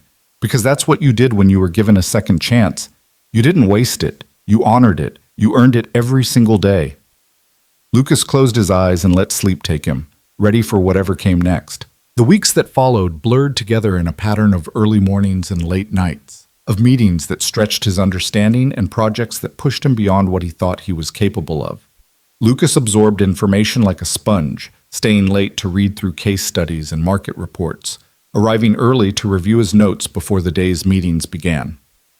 The learning curve Marcus had warned him about was real, but Lucas was determined to flatten it through sheer effort. By the end of his third week, Elizabeth called him into her office. Lucas went with his stomach tight, unsure if he was about to be praised or corrected. Elizabeth gestured to the chair across from her desk, and Lucas sat, trying to read her expression. "You've been here almost a month," Elizabeth said, folding her hands on her desk. "I wanted to check in, see how you're adjusting, give you some feedback." "I appreciate that," Lucas said carefully. "You're doing well," Elizabeth said, and Lucas felt some of the tension leave his shoulders. "Better than well, actually. You ask good questions. You listen more than you talk, which is rare in someone your age. You're not afraid to admit when you don't understand something. Those are all valuable qualities." "Thank you," Lucas said. "But," Elizabeth continued, and the tension returned, "you're also working too hard. I see you here at 6:30 in the morning. I see your office light on when I leave at 7 at night. Marcus tells me you're skipping lunch to read through reports. That's not sustainable, Lucas." "I'm just trying to catch up," Lucas said. "Everyone else has months or years of experience. I need to—" "You need to pace yourself," Elizabeth interrupted firmly. "This is a marathon, not a sprint. Burning yourself out in the first month helps no one, especially not you. We hired you because we saw potential, but potential needs time to develop. You can't rush it." And Lucas wanted to argue, to explain that he couldn't afford to be average, that he needed to prove he deserved this opportunity every single day. But looking at Elizabeth's expression, concerned, almost maternal, he realized she wasn't criticizing him. She was trying to protect him, maybe from himself. "I'll try to find better balance," Lucas said. "Don't try. Do it." Elizabeth's voice softened. "I know you feel like you have something to prove. Everyone who starts here feels that way. But the people who last, who build real careers here, are the ones who understand this is a long game. Take care of yourself, get enough sleep, eat actual meals, have a life outside these walls. That's not optional advice, Lucas. That's a requirement." "Understood," Lucas said. And he meant it. "Good. Now, speaking of requirements," Elizabeth pulled a folder from her desk. "There's a project I want you on. It's a big one. We're analyzing a potential acquisition target, a tech company that could expand our capabilities in data analytics. The team lead is Mia Carter." Lucas's heart skipped. He hadn't seen Mia since that first day in Richard's office. She worked on a different floor, in the technology division, and their paths simply hadn't crossed in the normal course of business. Part of him had wondered if she was avoiding him, or if he should be avoiding her, uncertain about the strange dynamic between them.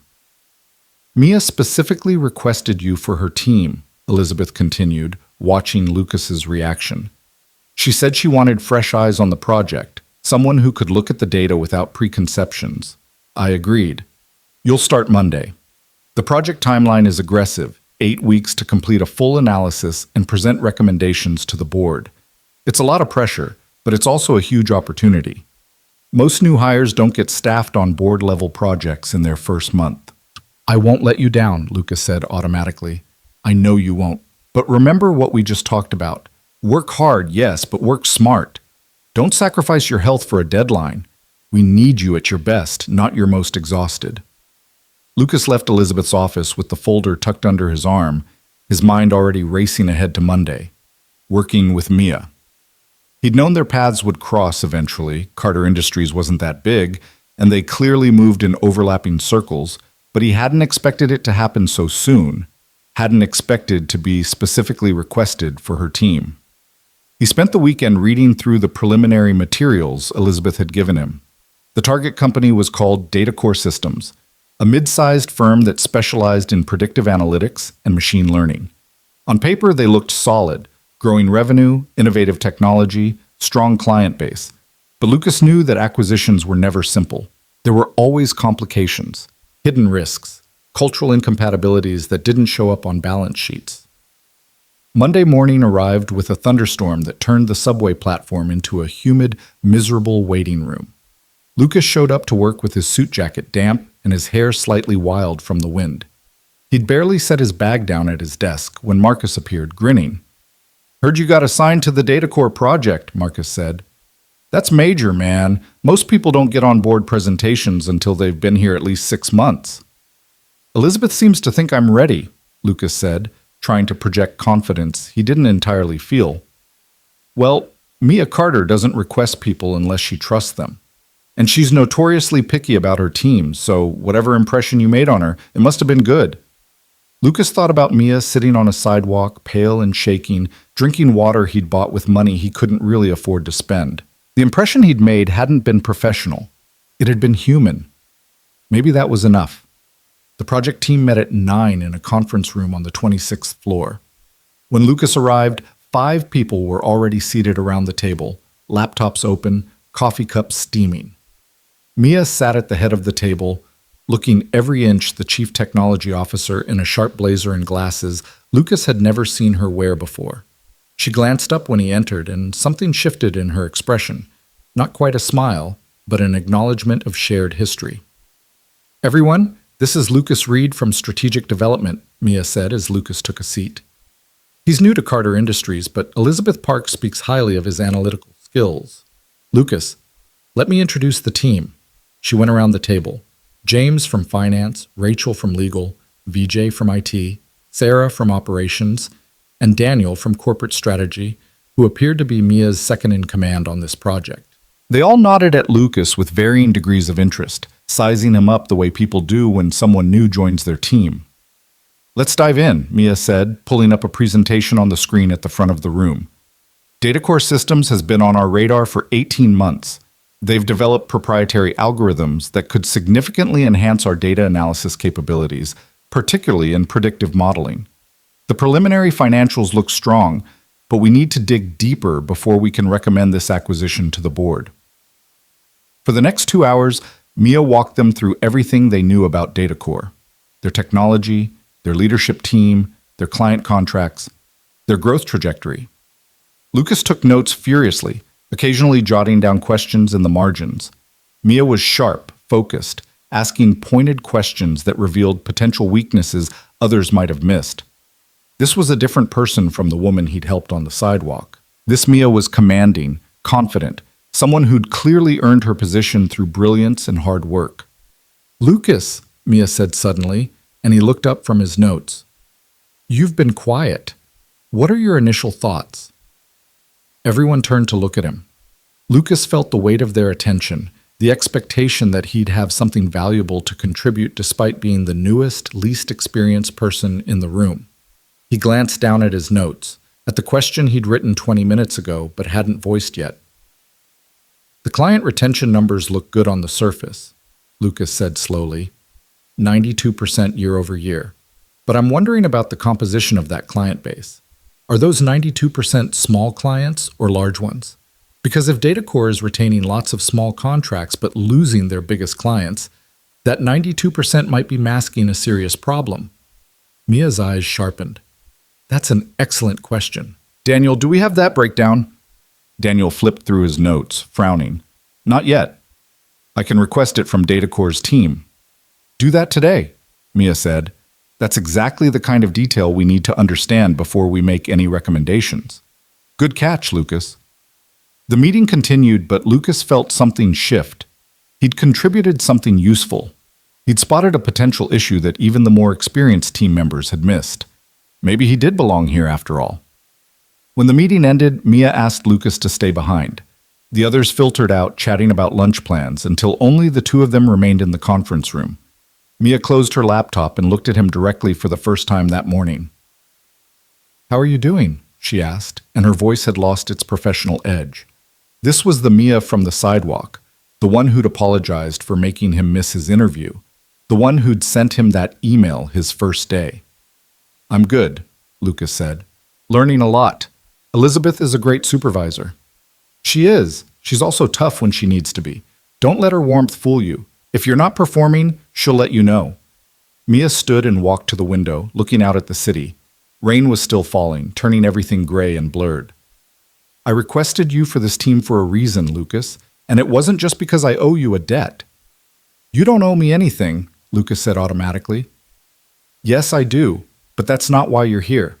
You're here because I watched you in that meeting just now. You ask good questions. You think critically. You're not afraid to speak up even though you're the newest person in the room. Those are exactly the qualities I need on this team." "I appreciate the opportunity," Lucas said. Mia turned to face him. "I need you to understand something. This project is important, not just for the company, but for me personally. My father gave me control of this acquisition analysis because he trusts my judgment. If I recommend we move forward and it turns out to be a mistake, that reflects on me, on my capabilities as CTO, on whether I'm ready for the responsibilities I've been given." Lucas heard the weight in her words, the pressure she was carrying. "I'll do everything I can to make sure we get it right." "I know you will. That's why you're here." Mia grabbed her laptop and headed for the door, then paused. "And Lucas? That observation about client retention? That was exactly the kind of thinking we need. Don't hold back. I want your honest analysis, even if it contradicts what everyone else is saying, especially if it contradicts what everyone else is saying. Understood?" "Understood," Lucas said. The next several weeks consumed his life in the best possible way. The DataCore project became his primary focus, with Elizabeth's approval. He spent his days analyzing financial statements, reviewing technology assessments, participating in conference calls with DataCore's leadership team. The work was challenging, complex, the kind of thing that required every bit of his education and intelligence. And Lucas loved it. The team met 3 times a week, sometimes more when new information came in that needed immediate analysis. Lucas found his voice in those meetings, contributing observations and questions that earned nods of approval from Mia and the others. He was becoming part of the team, not just the new guy they had to accommodate. One evening, working late in the conference room with Mia and Daniel, Lucas discovered something that made his stomach drop. He was reviewing DataCore's customer contracts when he noticed a pattern in the termination clauses. Several of their largest clients had contracts that expired within 6 months of each other, all coming due right around the proposed acquisition date. "Mia," Lucas said, interrupting her conversation with Daniel, "I think we might have a problem." He explained what he'd found, walking them through the contract details. If even a few of those large clients chose not to renew, DataCore's revenue could take a significant hit immediately after Carter Industries acquired them. The timing was suspicious, too convenient. Like maybe DataCore's leadership was trying to close this acquisition before those renewals came up, before anyone could see if their big clients were actually planning to stay. Mia's expression hardened as she followed his logic. "Show me the exact dates." Lucas pulled up his spreadsheet, highlighting the relevant contracts. Mia studied it in silence, her jaw tight. Daniel leaned over to look as well, and Lucas watched his face shift from curiosity to concern. "This changes everything," Daniel said quietly. "It could," Mia corrected, "or it could be coincidence. But we need to know for sure. Lucas, I want you to dig into this. Talk to Rachel in legal, see if she can help you understand the termination language. Talk to James in finance about what the revenue impact would be if some of these contracts don't renew. And see if you can find any indication of communication between DataCore and these clients about renewal terms." "On it," Lucas said. He worked through the night, too caught up in the investigation to feel tired. This was real work, important work, the kind of analysis that could save Carter Industries from a multi-million-dollar mistake. Rachel helped him parse the legal language, confirming his interpretation of the termination clauses. James ran the revenue models, showing exactly how damaging it would be if 3 or 4 of those contracts lapsed. By morning, Lucas had a full report ready. He presented it at an emergency team meeting Mia had called for 8 a.m. before the normal workday even started. The team listened in tense silence as Lucas walked through his findings, showing them the patterns he'd identified, the risks he'd calculated. "Recommendation?" Mia asked when he finished. Lucas took a breath. This was the moment. The moment where he either proved he belonged here or revealed himself as someone who saw problems that didn't exist. "I recommend we request direct communication with Datacorp's major clients before proceeding. We need to understand their satisfaction levels and renewal intentions. If Datacorp pushes back on that request, that tells us something important. And I recommend we build a contingency plan into our valuation that accounts for potential revenue loss from non-renewals." Mia looked around the table. "Thoughts?" "It's good analysis," Daniel said reluctantly. "I hate that it complicates our timeline, but Lucas is right. We need this information before we can make a responsible recommendation." The others nodded agreement. Rachel volunteered to draft the request to Datacorp's leadership. Sarah offered to help build the contingency models. What had been a straightforward acquisition analysis was now something more complex, more uncertain, but it was also more honest, more real. After the meeting, Mia asked Lucas to walk with her. They took the elevator down to the lobby and out onto the street, where the morning sun was just starting to burn through the clouds. Mia didn't say anything for a full block, just walked with her hands in her pockets, her expression thoughtful. "You just made this project a lot harder," she finally said. Lucas's heart sank. "I'm sorry. I just thought—" "You thought correctly," Mia interrupted. "You did exactly what I asked you to do. You found a problem everyone else missed, and you brought it to the team. That's your job, Lucas. That's why you're here. I'm not upset with you. I'm upset that this complicates everything, but that's not your fault. That's Datacorp's fault for not being transparent." They stopped at a coffee cart. Mia ordered 2 coffees without asking what Lucas wanted, just handed him one when it was ready. They walked another block in silence, sipping coffee that tasted like it had been sitting in the pot too long. "My father called me last night," Mia said. "Asked how the Datacorp project was going. I told him we were making progress, that the team was strong, that I was confident in our analysis. Then you found this issue with the contracts, and suddenly everything I told him feels premature." "We'll figure it out," Lucas said. "The team is good. We'll get the information we need and make the right recommendation." Mia smiled slightly. "You sound very certain for someone who's been here less than 2 months." "I learned from someone that you need to do what's right, even when it's hard," Lucas said. "Especially when it's hard. Even if it costs you something." Mia stopped walking and looked at him directly. "I never thanked you properly. For what you did that day. For stopping. For staying. For choosing to help me, even though it cost you everything you'd been working toward." "You gave me a job," Lucas said. "That seems like pretty substantial thanks." "That's not the same thing. The job is because you're qualified and capable. The gratitude is because you're a good person. Those are separate things, Lucas, and I wanted you to know—" She paused, choosing her words carefully. "That day changed me. Not just because I ended up in the hospital and had to confront how badly I'd been treating myself, but because you showed me that there are still people who care about strangers, who do the right thing without calculating the cost. In this city, in this industry, that's rare. So thank you. Really." Lucas didn't know what to say to that, so he just nodded. They finished their coffees and walked back to the office, the morning crowd flowing around them like water around stones. Back upstairs, back to work, back to the project that was now more complicated than anyone had expected. The following week brought the response from Datacorp. They were defensive about the request to contact their clients directly, citing confidentiality concerns and established relationships. But under pressure from Mia and her team, they eventually agreed to facilitate a limited number of client interviews, with Datacorp representatives present. It wasn't ideal, but it was something. Lucas participated in 3 of those interviews, listening carefully to the carefully worded responses from Datacor's clients. They all praised the technology. They all acknowledged the value of the relationship. But when asked directly about renewal intentions, they all gave versions of the same answer.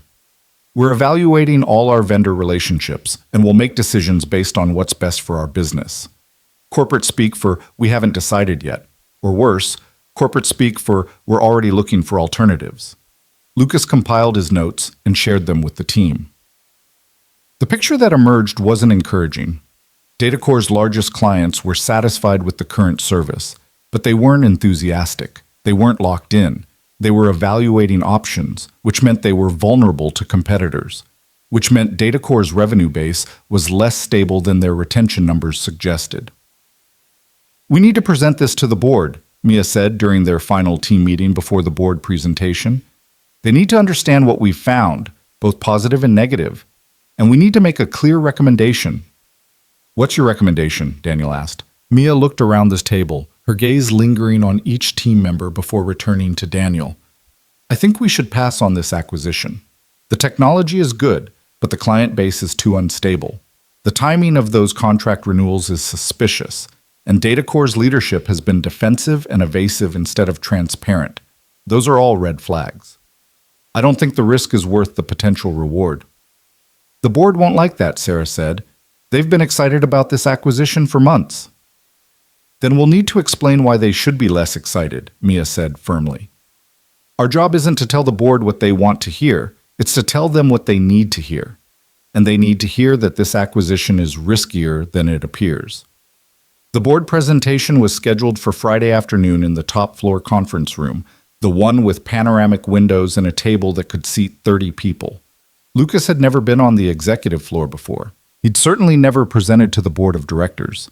His hands were shaking when he arrived, carrying his laptop and a folder of backup materials he hoped he wouldn't need. The board members filtered in over the next 10 minutes. Serious-looking men and women in expensive suits, the kind of people who made decisions that affected thousands of employees and millions of dollars. Richard Carter sat at the head of the table, flanked by other executives Lucas recognized from company newsletters but had never met. Mia stood at the front of the room, calm and composed, waiting for everyone to settle. "Thank you all for your time," Mia began once the room quieted. "We're here to present our findings on the proposed Datacore Systems acquisition.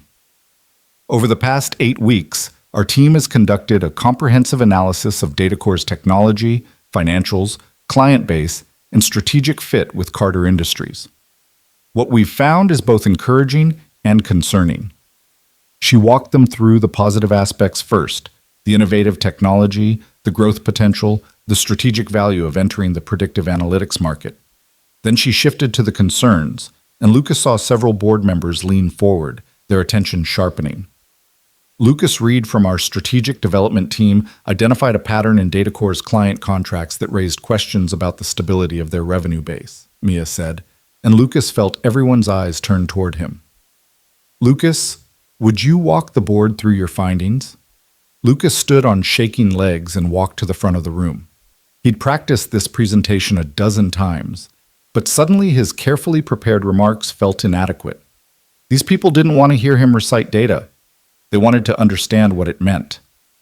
"Datacore's client retention rate is 92%, Lucas began, pulling up his first slide.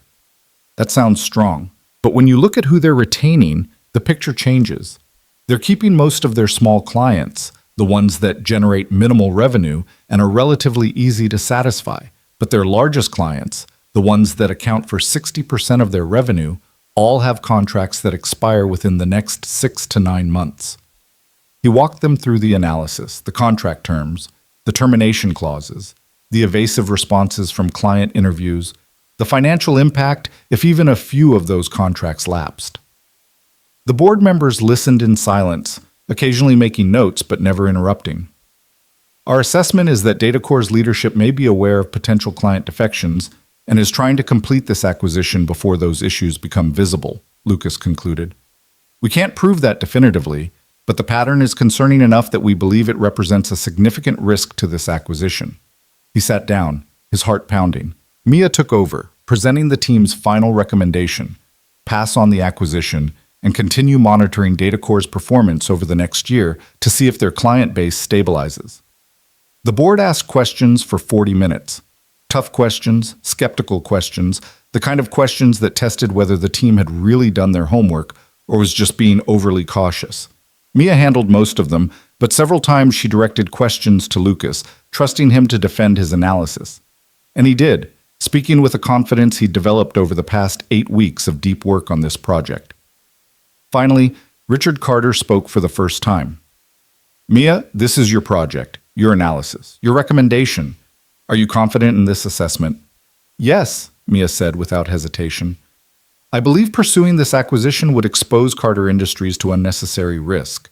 The technology is attractive, but it's not worth the price if we're buying a company whose major clients are preparing to leave. Richard looked around the table. Board members, I suggest we follow the team's recommendation.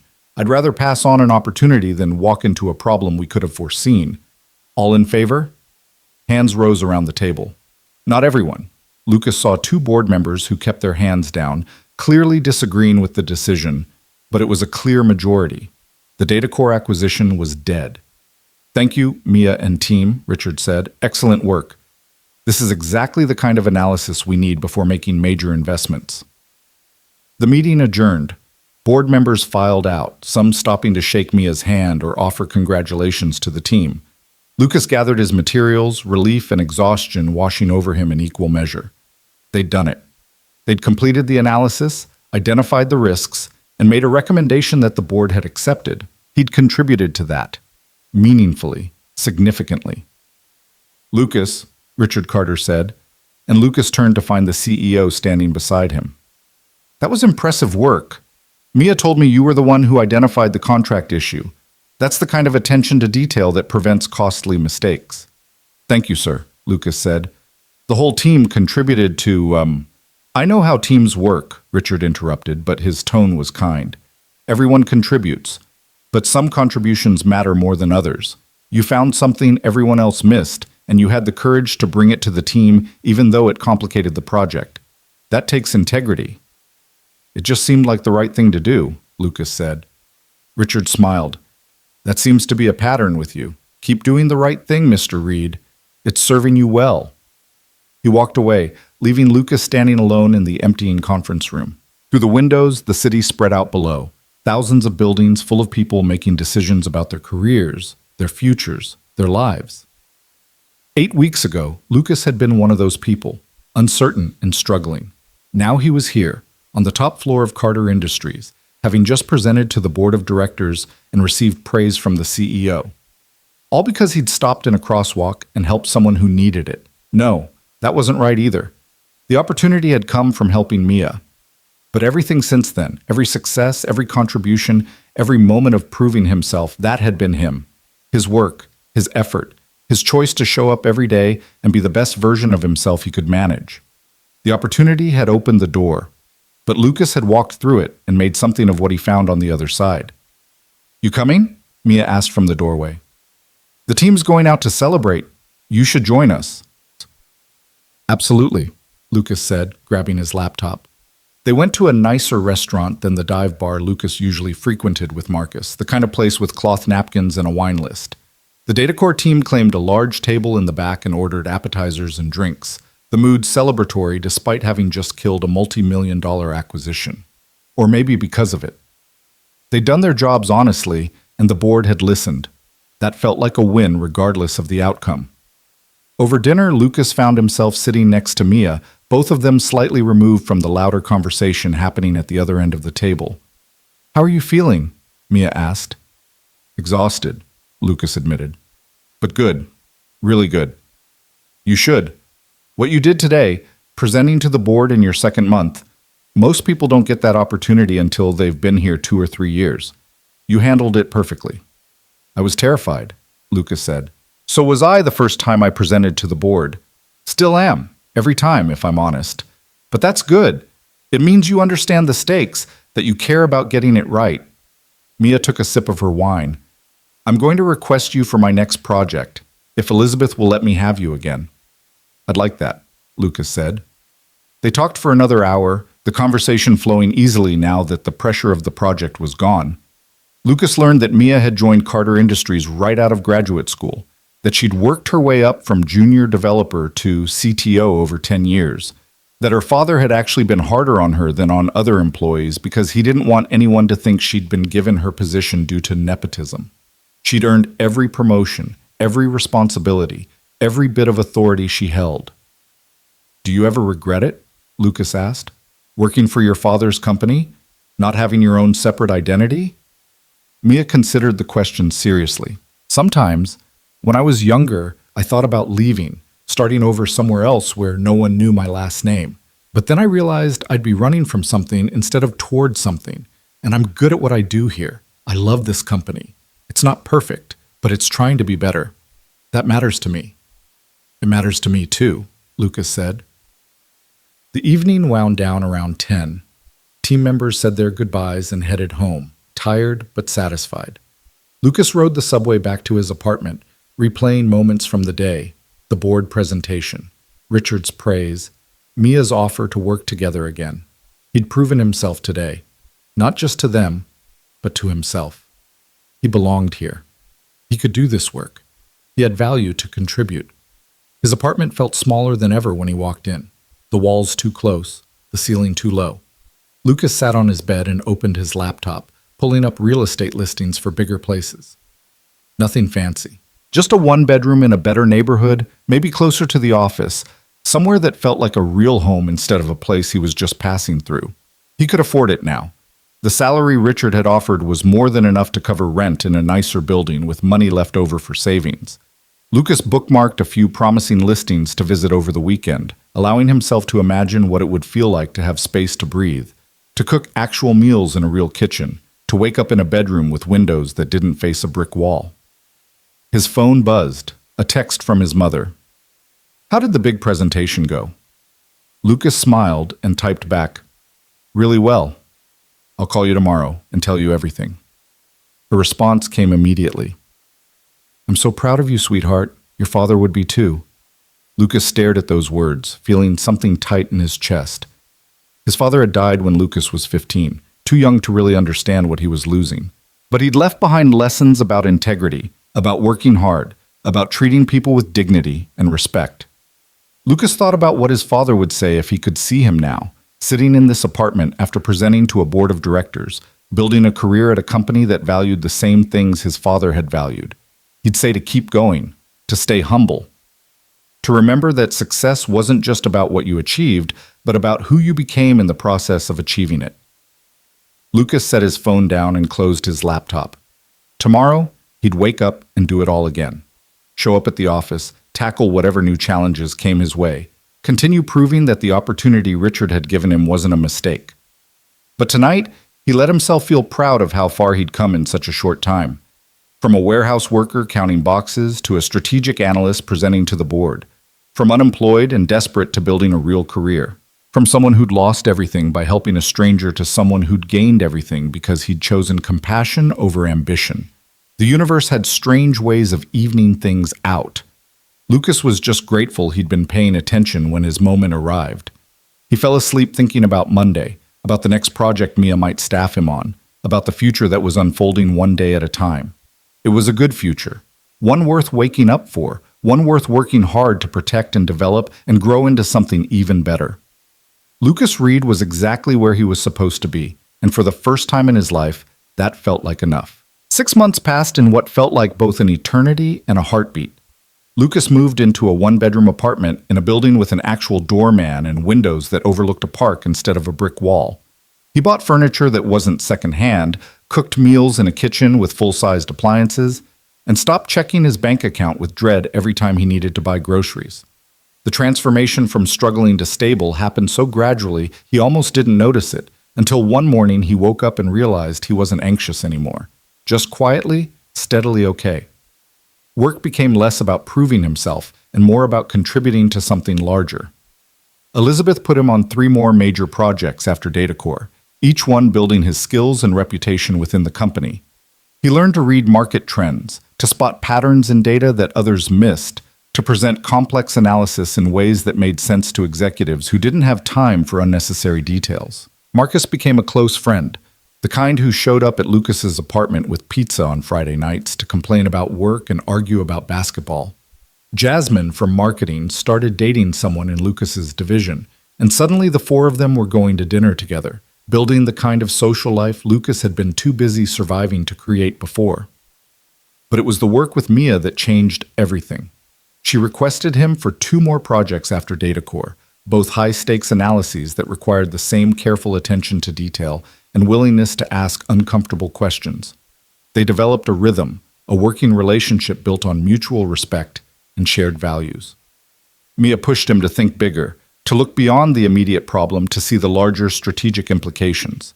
Lucas pushed back when her perfectionism bordered on self-destruction, reminding her of the same lessons Elizabeth had taught him about sustainability and balance. One evening in late November, working late on a competitive analysis project, Mia looked up from her laptop and said, "You know what I appreciate about you, Lucas?"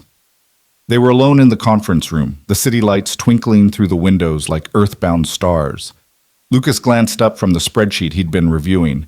"My devastating charm and wit?" "Your honesty," Mia said, ignoring his attempt at humor. "You're not afraid to tell me when you think I'm wrong. Most people who work with the CEO's daughter are too worried about politics to be genuine, but you've never treated me like I'm anything other than your colleague, like I'm just Mia, not Mia Carter." "That's because you are just Mia," Lucas said. "At least, that's who you were when I met you. Some woman who needed help in a crosswalk. Everything else came later." Mia smiled slightly. "You know what my therapist said? She said that day was probably the best thing that could have happened to me. That I needed to collapse, literally and figuratively, because I'd been holding everything together through sheer force of will for too long. The data breach, the pressure, the responsibility. It was crushing me. And I couldn't admit it, didn't want to admit it, because admitting weakness felt like failure." "It's not weakness," Lucas said. "It's human. I know that now. Took 3 months of therapy to really understand it, but I get it." Mia closed her laptop and leaned back in her chair. "I've been thinking about something. Richard is stepping back from daily operations next year. He'll still be CEO, but he wants to focus more on long-term strategy and less on managing projects, which means the executive team needs to step up and take on more responsibility." Lucas wasn't sure where this was going, so he just nodded and waited for her to continue. "I'm recommending you for promotion," Mia said. "Senior analyst in strategic development. It comes with a significant raise, more autonomy, and the opportunity to lead your own projects instead of just contributing to others." "You've earned it, Lucas." Multiple times over. Lucas felt something warm bloom in his chest. A promotion. 6 months ago, he'd been desperate for any job at all. Now he was being promoted within a company he'd never expected to work for in the first place. "I don't know what to say." "Say you'll accept," Mia said. "Say you'll keep being the person who asks hard questions and tells uncomfortable truths. Say you'll keep making this company better by refusing to settle for good enough when we could be great." "I accept," Lucas said, and Mia's smile widened into something genuine and warm. "Good. Elizabeth is going to officially offer it to you tomorrow, but I wanted to tell you myself. To thank you, actually. For the DataCore project, for all the projects since then. For being someone I can trust to do the work right, instead of just doing it quickly." "You gave me the opportunity," Lucas said. "All I did was try to live up to it." "You did more than that," Mia said softly. "You reminded me why I love this work, why it matters. Not because of the money, or the prestige, or the title on my business card, but because when we do it right, we help build something meaningful, something that creates opportunities for other people, like the opportunity my father gave you, like the opportunity you're going to give someone else someday when you're in a position to make those decisions." They sat in comfortable silence for a moment, the kind of quiet that only exists between people who've worked hard together and come through it stronger. Lucas thought about the intersection where this had all started, about the choice that had felt like losing everything but had actually been the beginning of gaining more than he'd imagined possible. "Can I ask you something?" Lucas said. "That day, when I helped you, did you know? I mean, did you have any idea that helping you would lead to all this?" Mia shook her head. I was barely conscious, Lucas. I didn't know anything except that I felt terrible and some stranger was being kind to me. I certainly didn't plan any of this. Didn't think, oh, I'll find this nice man a job as a reward. I was just grateful someone stopped. So this really is all just, Lucas gestured vaguely, trying to capture the improbable chain of events. Coincidence? Luck? The universe working in mysterious ways? I prefer to think of it as consequences, Mia said. Not the bad kind, the good kind. You made a choice that day. You chose to be the kind of person who helps, who cares, who puts someone else's well-being ahead of your own immediate interests. And that choice had consequences. It led you here. But it's not like the universe rewarded you for being good. It's that your character created opportunities. My father noticed you because of what you did, yes, but he hired you because of who you are. Everything since then, the promotions, the projects, the career you're building, that's all you. That's the consequence of continuing to be that person every single day. Lucas absorbed this, turning it over in his mind. She was right. The opportunity had come from helping Mia, but everything else had come from his own choices, his own work, his own refusal to waste the second chance he'd been given. That felt important. It meant this wasn't just luck. It was something he'd earned through consistent effort and unwavering values. Thank you, Lucas said, for everything, for the projects, for the recommendation, for trusting me when I was still figuring everything out. Thank you for stopping, Mia said simply. For being the one person who cared enough to help a stranger. You probably saved my life that day, Lucas. At minimum, you saved me from serious injury. That's not something I take lightly. They packed up their laptops and rode the elevator down together, parting ways in the lobby with plans to meet again next week for their next project kickoff. Lucas walked out into the November cold, his breath fogging in the air, and felt something settle into place. This was his life now. Not the struggling, barely making it life he'd had before. Not the desperate, anxious, uncertain existence of someone who didn't know where next month's rent would come from.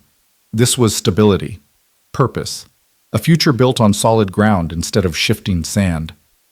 Elizabeth made the promotion official the next morning, calling Lucas into her office with a formal offer letter and a congratulations that felt genuinely warm. The raise was substantial, more than Lucas had been making at his previous job before the layoffs, more than he'd thought possible to earn at his age. He signed the paperwork with a hand that didn't shake, thanked Elizabeth for her mentorship and guidance, and walked back to his desk feeling like he'd crossed some invisible threshold into a version of himself he'd always hoped to become. Marcus was waiting at his desk with 2 cups of coffee and a knowing grin. Heard you got promoted. Senior analyst. That's impressive, man. 6 months from new hire to senior analyst? That's not normal. I had good projects, Lucas said, accepting the coffee. Good mentors. I got lucky. You got noticed, Marcus corrected. There's a difference. Plenty of people get good projects and squander them. You did the work. You earned this. Word spread quickly through the office. Jasmine stopped by to congratulate him. Daniel from the DataCore team sent an email saying Lucas had earned the promotion twice over. Even people Lucas had barely worked with made a point of acknowledging his achievement, and he realized he'd become part of the fabric of this place in a way he hadn't quite understood before. He wasn't the new guy anymore. He was a colleague, a contributor, someone people respected and wanted to work with. That evening, Lucas called his mother to share the news. She cried again. Happy tears, proud tears, the kind mothers cry when they watch their children succeed against odds that once seemed insurmountable. They talked for an hour, and Lucas told her everything he hadn't been able to articulate before. How scared he'd been during those months of unemployment. How close he'd come to giving up. How a single choice, stopping to help someone who needed it, had somehow rewired the trajectory of his entire life. Your father would be so proud, his mother said, her voice thick with emotion. Not just because of the promotion, but because of who you are. The kind of man who stops to help strangers, who does the right thing even when it costs him something. That's the person he tried to be, and that's the person he wanted you to become. I miss him, Lucas said quietly. I know, baby. I do too. But he's with you in every good choice you make. Every time you choose kindness over convenience, every time you help someone who needs it, that's him living on through you. They said their goodbyes, and Lucas sat alone in his apartment feeling the weight of gratitude and grief and joy all tangled together. He'd built something here, not just a career, but a life, one his father would have been proud of, one he was proud of. The holidays came and went. Carter Industries threw a massive party at a downtown hotel, complete with a band and an open bar, and a formal dinner where Richard Carter gave a speech about the company's achievements over the past year. Lucas attended with Marcus and Jasmine and her boyfriend, the four of them claiming a table near the back where they could observe the spectacle without being too much a part of it. Mia made an appearance, elegant in a black dress, and caught Lucas's eye across the room with a small smile of acknowledgement. Richard's speech was good, touching on the challenges the company had faced, the successes they'd achieved, the values that had guided them through difficult decisions. He talked about integrity and innovation and the importance of building a company culture where people felt valued and respected. And then, toward the end, he said something that made Lucas sit up straighter. This year, we made a decision to pass on an acquisition that looked good on paper but didn't hold up under scrutiny. That decision saved us from a costly mistake, and it happened because we have people on our team who aren't afraid to ask hard questions and challenge assumptions. People who understand that doing the right thing sometimes means saying no, even when yes would be easier. That's the kind of company we are. That's the kind of people we hire. And I'm incredibly proud of everyone who contributed to our success this year. Richard's gaze swept the room and landed, for just a moment, on Lucas. It was brief, barely noticeable to anyone who wasn't paying attention. But Lucas saw it, and he understood the message. This was acknowledgement, recognition, a CEO letting him know that his contributions hadn't gone unnoticed. January brought new projects and new challenges. Lucas led his first project team, a market analysis for a potential expansion into the European market. He had 4 people reporting to him, all of them older and more experienced than he was, and the responsibility felt both terrifying and exhilarating. But he approached it the same way he'd approached everything else, with humility, curiosity, and a willingness to admit when he didn't know something. The team responded well to his leadership style. He created space for people to contribute their expertise, ask questions that drew out their best thinking, and made decisions with clear reasoning that people could understand even when they didn't fully agree. By the end of the 3-month project, they'd produced a comprehensive analysis that recommended a phased entry strategy for the European market, starting with Germany and expanding to other countries based on performance metrics and market conditions. The presentation to the executive team went smoothly. Richard asked pointed questions, but Lucas had anticipated most of them and had solid answers prepared. When it was over, Richard nodded approvingly and said, "Good work. This is exactly the kind of strategic thinking we need as we expand internationally." Lucas walked out of that meeting feeling 10 feet tall. He'd led a team. He'd delivered results. He'd proven that the promotion hadn't been premature, that he could handle the increased responsibility and higher expectations that came with his new position. Spring arrived with cherry blossoms and longer days and a sense of renewal that matched Lucas's internal landscape. He'd been at Carter Industries for almost a year now, and the person he'd been when he started, anxious, uncertain, desperately trying to prove himself, felt like a different version of himself. Not worse, just younger, less experienced, still figuring out who he wanted to be. One afternoon in April, David Chen called Lucas and asked him to come up to the executive floor. Lucas went with curiosity rather than nervousness. He'd been to this floor enough times now that it didn't intimidate him the way it once had. David met him at the elevator and led him to Richard's office, where the CEO was waiting with Mia and Elizabeth. "Lucas," Richard said, gesturing to an empty chair, "thank you for coming up. We wanted to talk to you about an opportunity." Lucas sat, glancing between the 3 of them and trying to read the room. This felt significant, but he couldn't tell if it was good significant or complicated significant. "We're creating a new position," Mia explained, "Director of Strategic Initiatives. It would report directly to me and would be responsible for identifying and analyzing high-impact opportunities across all divisions, not just acquisitions, but partnerships, market expansions, technology investments, anything that could significantly advance our strategic goals." "It's a big role," Elizabeth added, "bigger than what you're doing now. It would require you to work across departments, build relationships with senior leadership, and make recommendations that directly influence our long-term direction." Lucas felt his heart rate pick up. A director position. That was several levels above where he was now. That was the kind of role people spent years working toward. "I'm honored," he said carefully. "But I've only been here a year. Don't you need someone with more experience?" "We need someone with the right qualities," Richard said. "Someone who thinks critically, asks hard questions, and isn't afraid to challenge assumptions. Someone who's proven they can handle increasing responsibility without letting it compromise their judgment or values. You've demonstrated all of that, Lucas, multiple times over." "Think about it," Mia said. "You don't have to answer right now, but we wanted you to know we're considering you for this role, that we trust you with this level of responsibility." Lucas left the meeting in a daze, riding the elevator down to his floor while his mind spun with possibilities. A director position.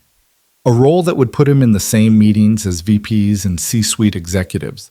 A level of influence he'd never imagined achieving, certainly not this quickly. He called his mother that night and told her about the opportunity. She listened quietly, and when he finished, she said, "Are you going to take it?" "I don't know," Lucas admitted. "It's a lot of responsibility. What if I'm not ready? What if I fail?" "Lucas," his mother said gently, "you stopped to help a stranger in a crosswalk even though it cost you a job interview. You did it because it was the right thing to do without calculating the cost or expecting a reward. That tells me everything I need to know about your character. And character is what matters when the pressure is on and the decisions are hard. You're ready for this. You've been ready since the day you chose compassion over ambition." Her words settled over him like a blessing. She was right. He was ready. Maybe not perfectly prepared, maybe not equipped with every skill and experience he'd eventually need, but ready in the ways that mattered most. Ready to work hard, ready to ask for help when he needed it, ready to make difficult choices guided by values that wouldn't shift when things got complicated. Lucas called Mia the next morning and told her he wanted the position. She sounded pleased but not surprised, like she'd known what his answer would be before he did. The transition happened quickly. Within 2 weeks, Lucas had a new office.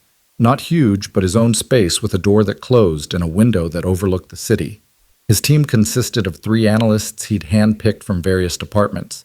Smart people who shared his commitment to rigorous analysis and honest assessment. His first project was evaluating a potential partnership with a renewable energy company, and he dove into it with the same intensity he'd brought to DataCore a year earlier. The work was challenging in new ways. He was making decisions that affected millions of dollars and hundreds of jobs. He was presenting to the board regularly, fielding questions from people who'd been doing this work since before he was born. But he'd learned from every project, every mistake, every success over the past year, and he brought all of that accumulated wisdom to his new role. Summer arrived with heat waves and thunderstorms that turned the city into a humid pressure cooker.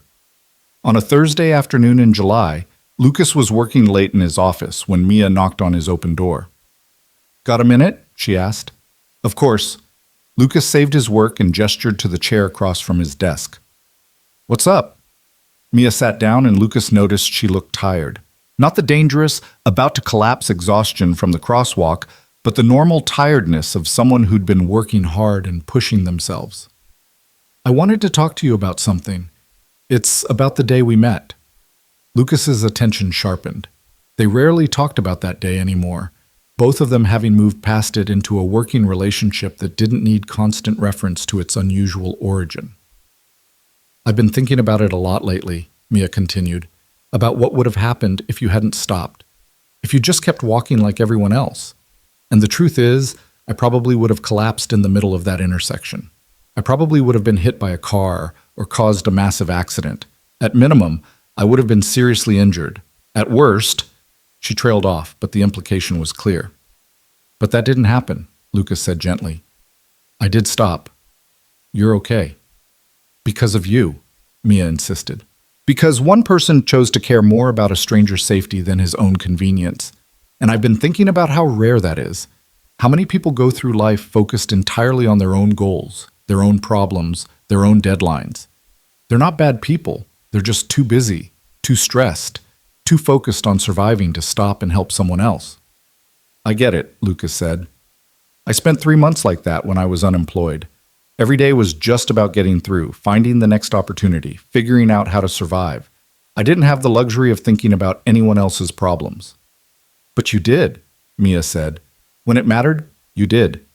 And that's what I've been thinking about. How to create a culture where people can afford to be generous, where they're not so stressed and overworked and desperate that they can't stop to help someone in need. Lucas leaned back in his chair, understanding where this was going. You want to change something here at Carter Industries. I want to start a program, Mia said, a mentorship initiative where senior employees are paired with people who are struggling to break into their careers, not internships, actual paid positions with training and support and a clear path to advancement. People like you were a year ago, Lucas, qualified, talented, desperate for an opportunity, but unable to get one because no one will take a chance on them. That's a big undertaking, Lucas said. I know, but I think it's important. I think if we're going to be the kind of company that talks about values and integrity, we need to back that up with action. We need to create opportunities for people who've been overlooked or knocked down. People who need someone to stop and help them up. Lucas felt something warm and bright bloom in his chest. This was it. This was how good things multiplied. Not by one person receiving help and being grateful, but by that person turning around and extending the same help to others, creating a ripple effect that spread far beyond the original act of kindness. I love it, Lucas said. What do you need from me?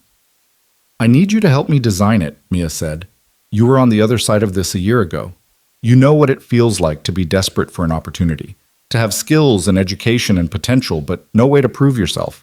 I need your perspective to make sure this program actually helps people instead of just making us feel good about ourselves.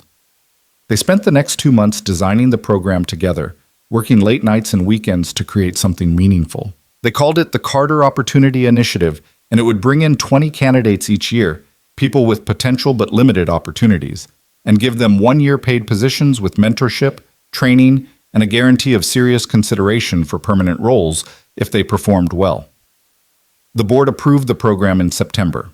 Richard personally championed it, telling the board that Carter Industries had been built on the principle of recognizing potential over pedigree, and this program would formalize that value in a way that could change lives. The first cohort would start in January, and Lucas would oversee the program in addition to his strategic initiatives work. On a crisp October morning, almost exactly 1 year after Lucas had helped Mia in that crosswalk, he stood in the same conference room where he'd presented the data core analysis and looked out at the city below. Everything looked different from up here, bigger and smaller at the same time. A web of interconnected lives and choices and consequences, all of them mattering more than anyone could fully understand. His phone buzzed, a text from Mia. Coffee? I'm on 28. Lucas smiled and headed down to her floor. They'd developed a routine of grabbing coffee together once a week, sometimes talking about work, sometimes just talking about life. Today they ended up on the outdoor terrace, even though the morning air had a bite to it that promised winter wasn't far off. I was thinking, Mia said, wrapping both hands around her coffee cup for warmth, about what you said once, about how I should remember that I'm just Mia, not Mia Carter, that my last name doesn't define who I am. I remember, Lucas said. You were right. But you know what else is true? I am Mia Carter. That's part of who I am, and I don't have to run from it or apologize for it. I just have to make sure I'm using that privilege to create opportunities for other people instead of hoarding it for myself. That's what the initiative is about, taking the advantages I've had and extending them to people who deserve a chance. That's exactly what it's about, Lucas agreed. They stood in comfortable silence, watching the city wake up below them. Lucas thought about the person he'd been a year ago, desperate, uncertain, convinced his best opportunities had already passed him by.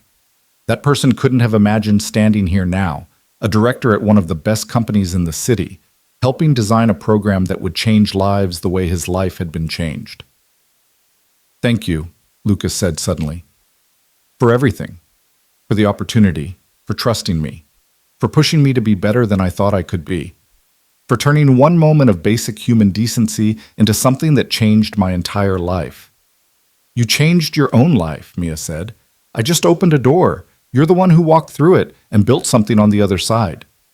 She paused, then added, but you're welcome. And thank you for stopping, for caring, for being the kind of person who helps. They finished their coffee and went back inside, back to their respective offices and the work that waited. Lucas sat at his desk and pulled up the files for the Carter Opportunity Initiative, reviewing applications from the first round of candidates. Each one represented someone like him, talented but struggling, qualified but overlooked, desperately hoping for the chance to prove what they could do. Lucas was going to help give them that chance, because someone had given it to him, because kindness multiplied when you passed it forward instead of just holding it close, because the best way to honor an opportunity was to create opportunities for others. His phone rang. The caller ID showed Richard Carter. Lucas answered, curious. "Lucas," Richard said, "I hope I'm not interrupting anything urgent." "Not at all. What can I do for you?" "I wanted to personally thank you for your work on the Opportunity Initiative. Mia tells me you've been instrumental in designing the program. That means a lot to me, seeing you take what was given to you and use it to help others. That's exactly the kind of leadership we need more of." "I'm happy to do it," Lucas said. "I remember what it felt like to be on the other side, to need someone to take a chance on me. If we can provide that for even a few people, it's worth the effort." "It's worth far more than that," Richard said. "You know, when I watched that security footage of you helping Mia, what struck me most wasn't just that you stopped. It was that you stayed. You didn't just make sure she wasn't going to die and then rush off to your interview. You sat with her, made sure she was really okay, sacrificed your opportunity to give her what she needed in that moment. That's rare, Lucas. That's the kind of character you can't teach." "I just did what anyone should do," Lucas said. "But most people don't," Richard said quietly. "Most people calculate the cost and decide it's too high. They walk past. They assume someone else will help. They prioritize their own needs over someone else's crisis. You didn't.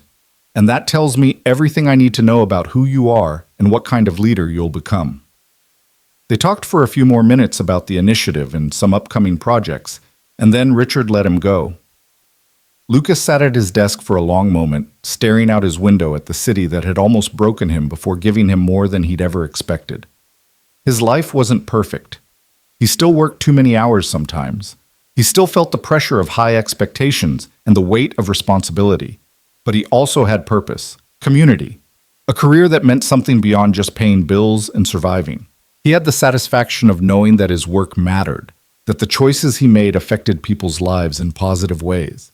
And it had all started with one choice in a crosswalk, one moment of choosing compassion over ambition, one decision to be the kind of person who stopped to help, even when the cost was high. Lucas thought about all the people who'd walked past Mia that day. They'd had their reasons, deadlines to meet, places to be, problems of their own to solve. He didn't judge them. He understood. Life was hard, and everyone was fighting battles no one else could see, but he was glad he'd stopped. Glad he'd been the one person who'd chosen differently, not because of what it had gotten him, though the outcome had been beyond anything he could have imagined, but because it had confirmed something important about who he was, about who he wanted to continue being. Success wasn't just about climbing ladders and earning promotions and impressing the right people. It was about staying true to your values when doing so was difficult. It was about helping others even when it cost you something. It was about building a life that mattered beyond just your own needs and desires. Lucas Reed had built that life. He was still building it, one choice at a time, one day at a time, one moment of deciding to be the person who stopped instead of the person who kept walking. And as he turned back to his work, reviewing applications from people who desperately needed the same chance he'd been given, Lucas understood that this was what success actually looked like. Not a destination you arrived at, but a direction you kept moving in. Not something you achieved once, but something you lived every single day. He was living it now, and he'd keep living it for as long as he had the chance. Because that's what you did when someone opened a door for you. You walked through it with gratitude and humility, worked hard to prove you deserved the opportunity, and then you turned around and held the door open for the next person who needed it. That was the real reward. Not the promotion or the salary or the corner office, though those things were nice. The real reward was knowing that your life had meaning beyond yourself, that your choices rippled outward and changed things for people you might never meet, that kindness multiplied when you let it. Lucas closed his laptop and stood, stretching muscles that had gotten stiff from sitting too long. The sun was setting outside his window, painting the city in shades of gold and orange. Tomorrow he'd wake up and do it all again, work hard, ask hard questions, help people who needed helping, and continue building a career on a foundation of integrity and compassion. But tonight, he'd go home to his apartment with the view and the real kitchen and the life he'd built from almost nothing. He'd call his mother and tell her about his day. Maybe grab dinner with Marcus. Live the quiet, ordinary life of someone who'd survived the hard times and come out the other side into something better. It wasn't a dramatic ending. There was no final triumph, no ultimate vindication. Just the steady, satisfying knowledge that he was exactly where he was supposed to be, doing exactly what he was meant to do, becoming exactly who he'd always hoped to become. That was enough. More than enough. It was everything. Lucas turned off his office light and headed for the elevator, ready to go home. Ready for whatever came next. Ready to keep being the person who stopped, who helped, who cared. Even when it was hard, especially when it mattered. Because in the end, that's what defined a life well lived. Not the titles or the achievements or the money in the bank, but the moments when you chose kindness over convenience. When you put someone else's well-being ahead of your own ambition. When you were the one person who stopped. Lucas had been that person once. He'd be that person again tomorrow, and the day after that, and all the days that followed.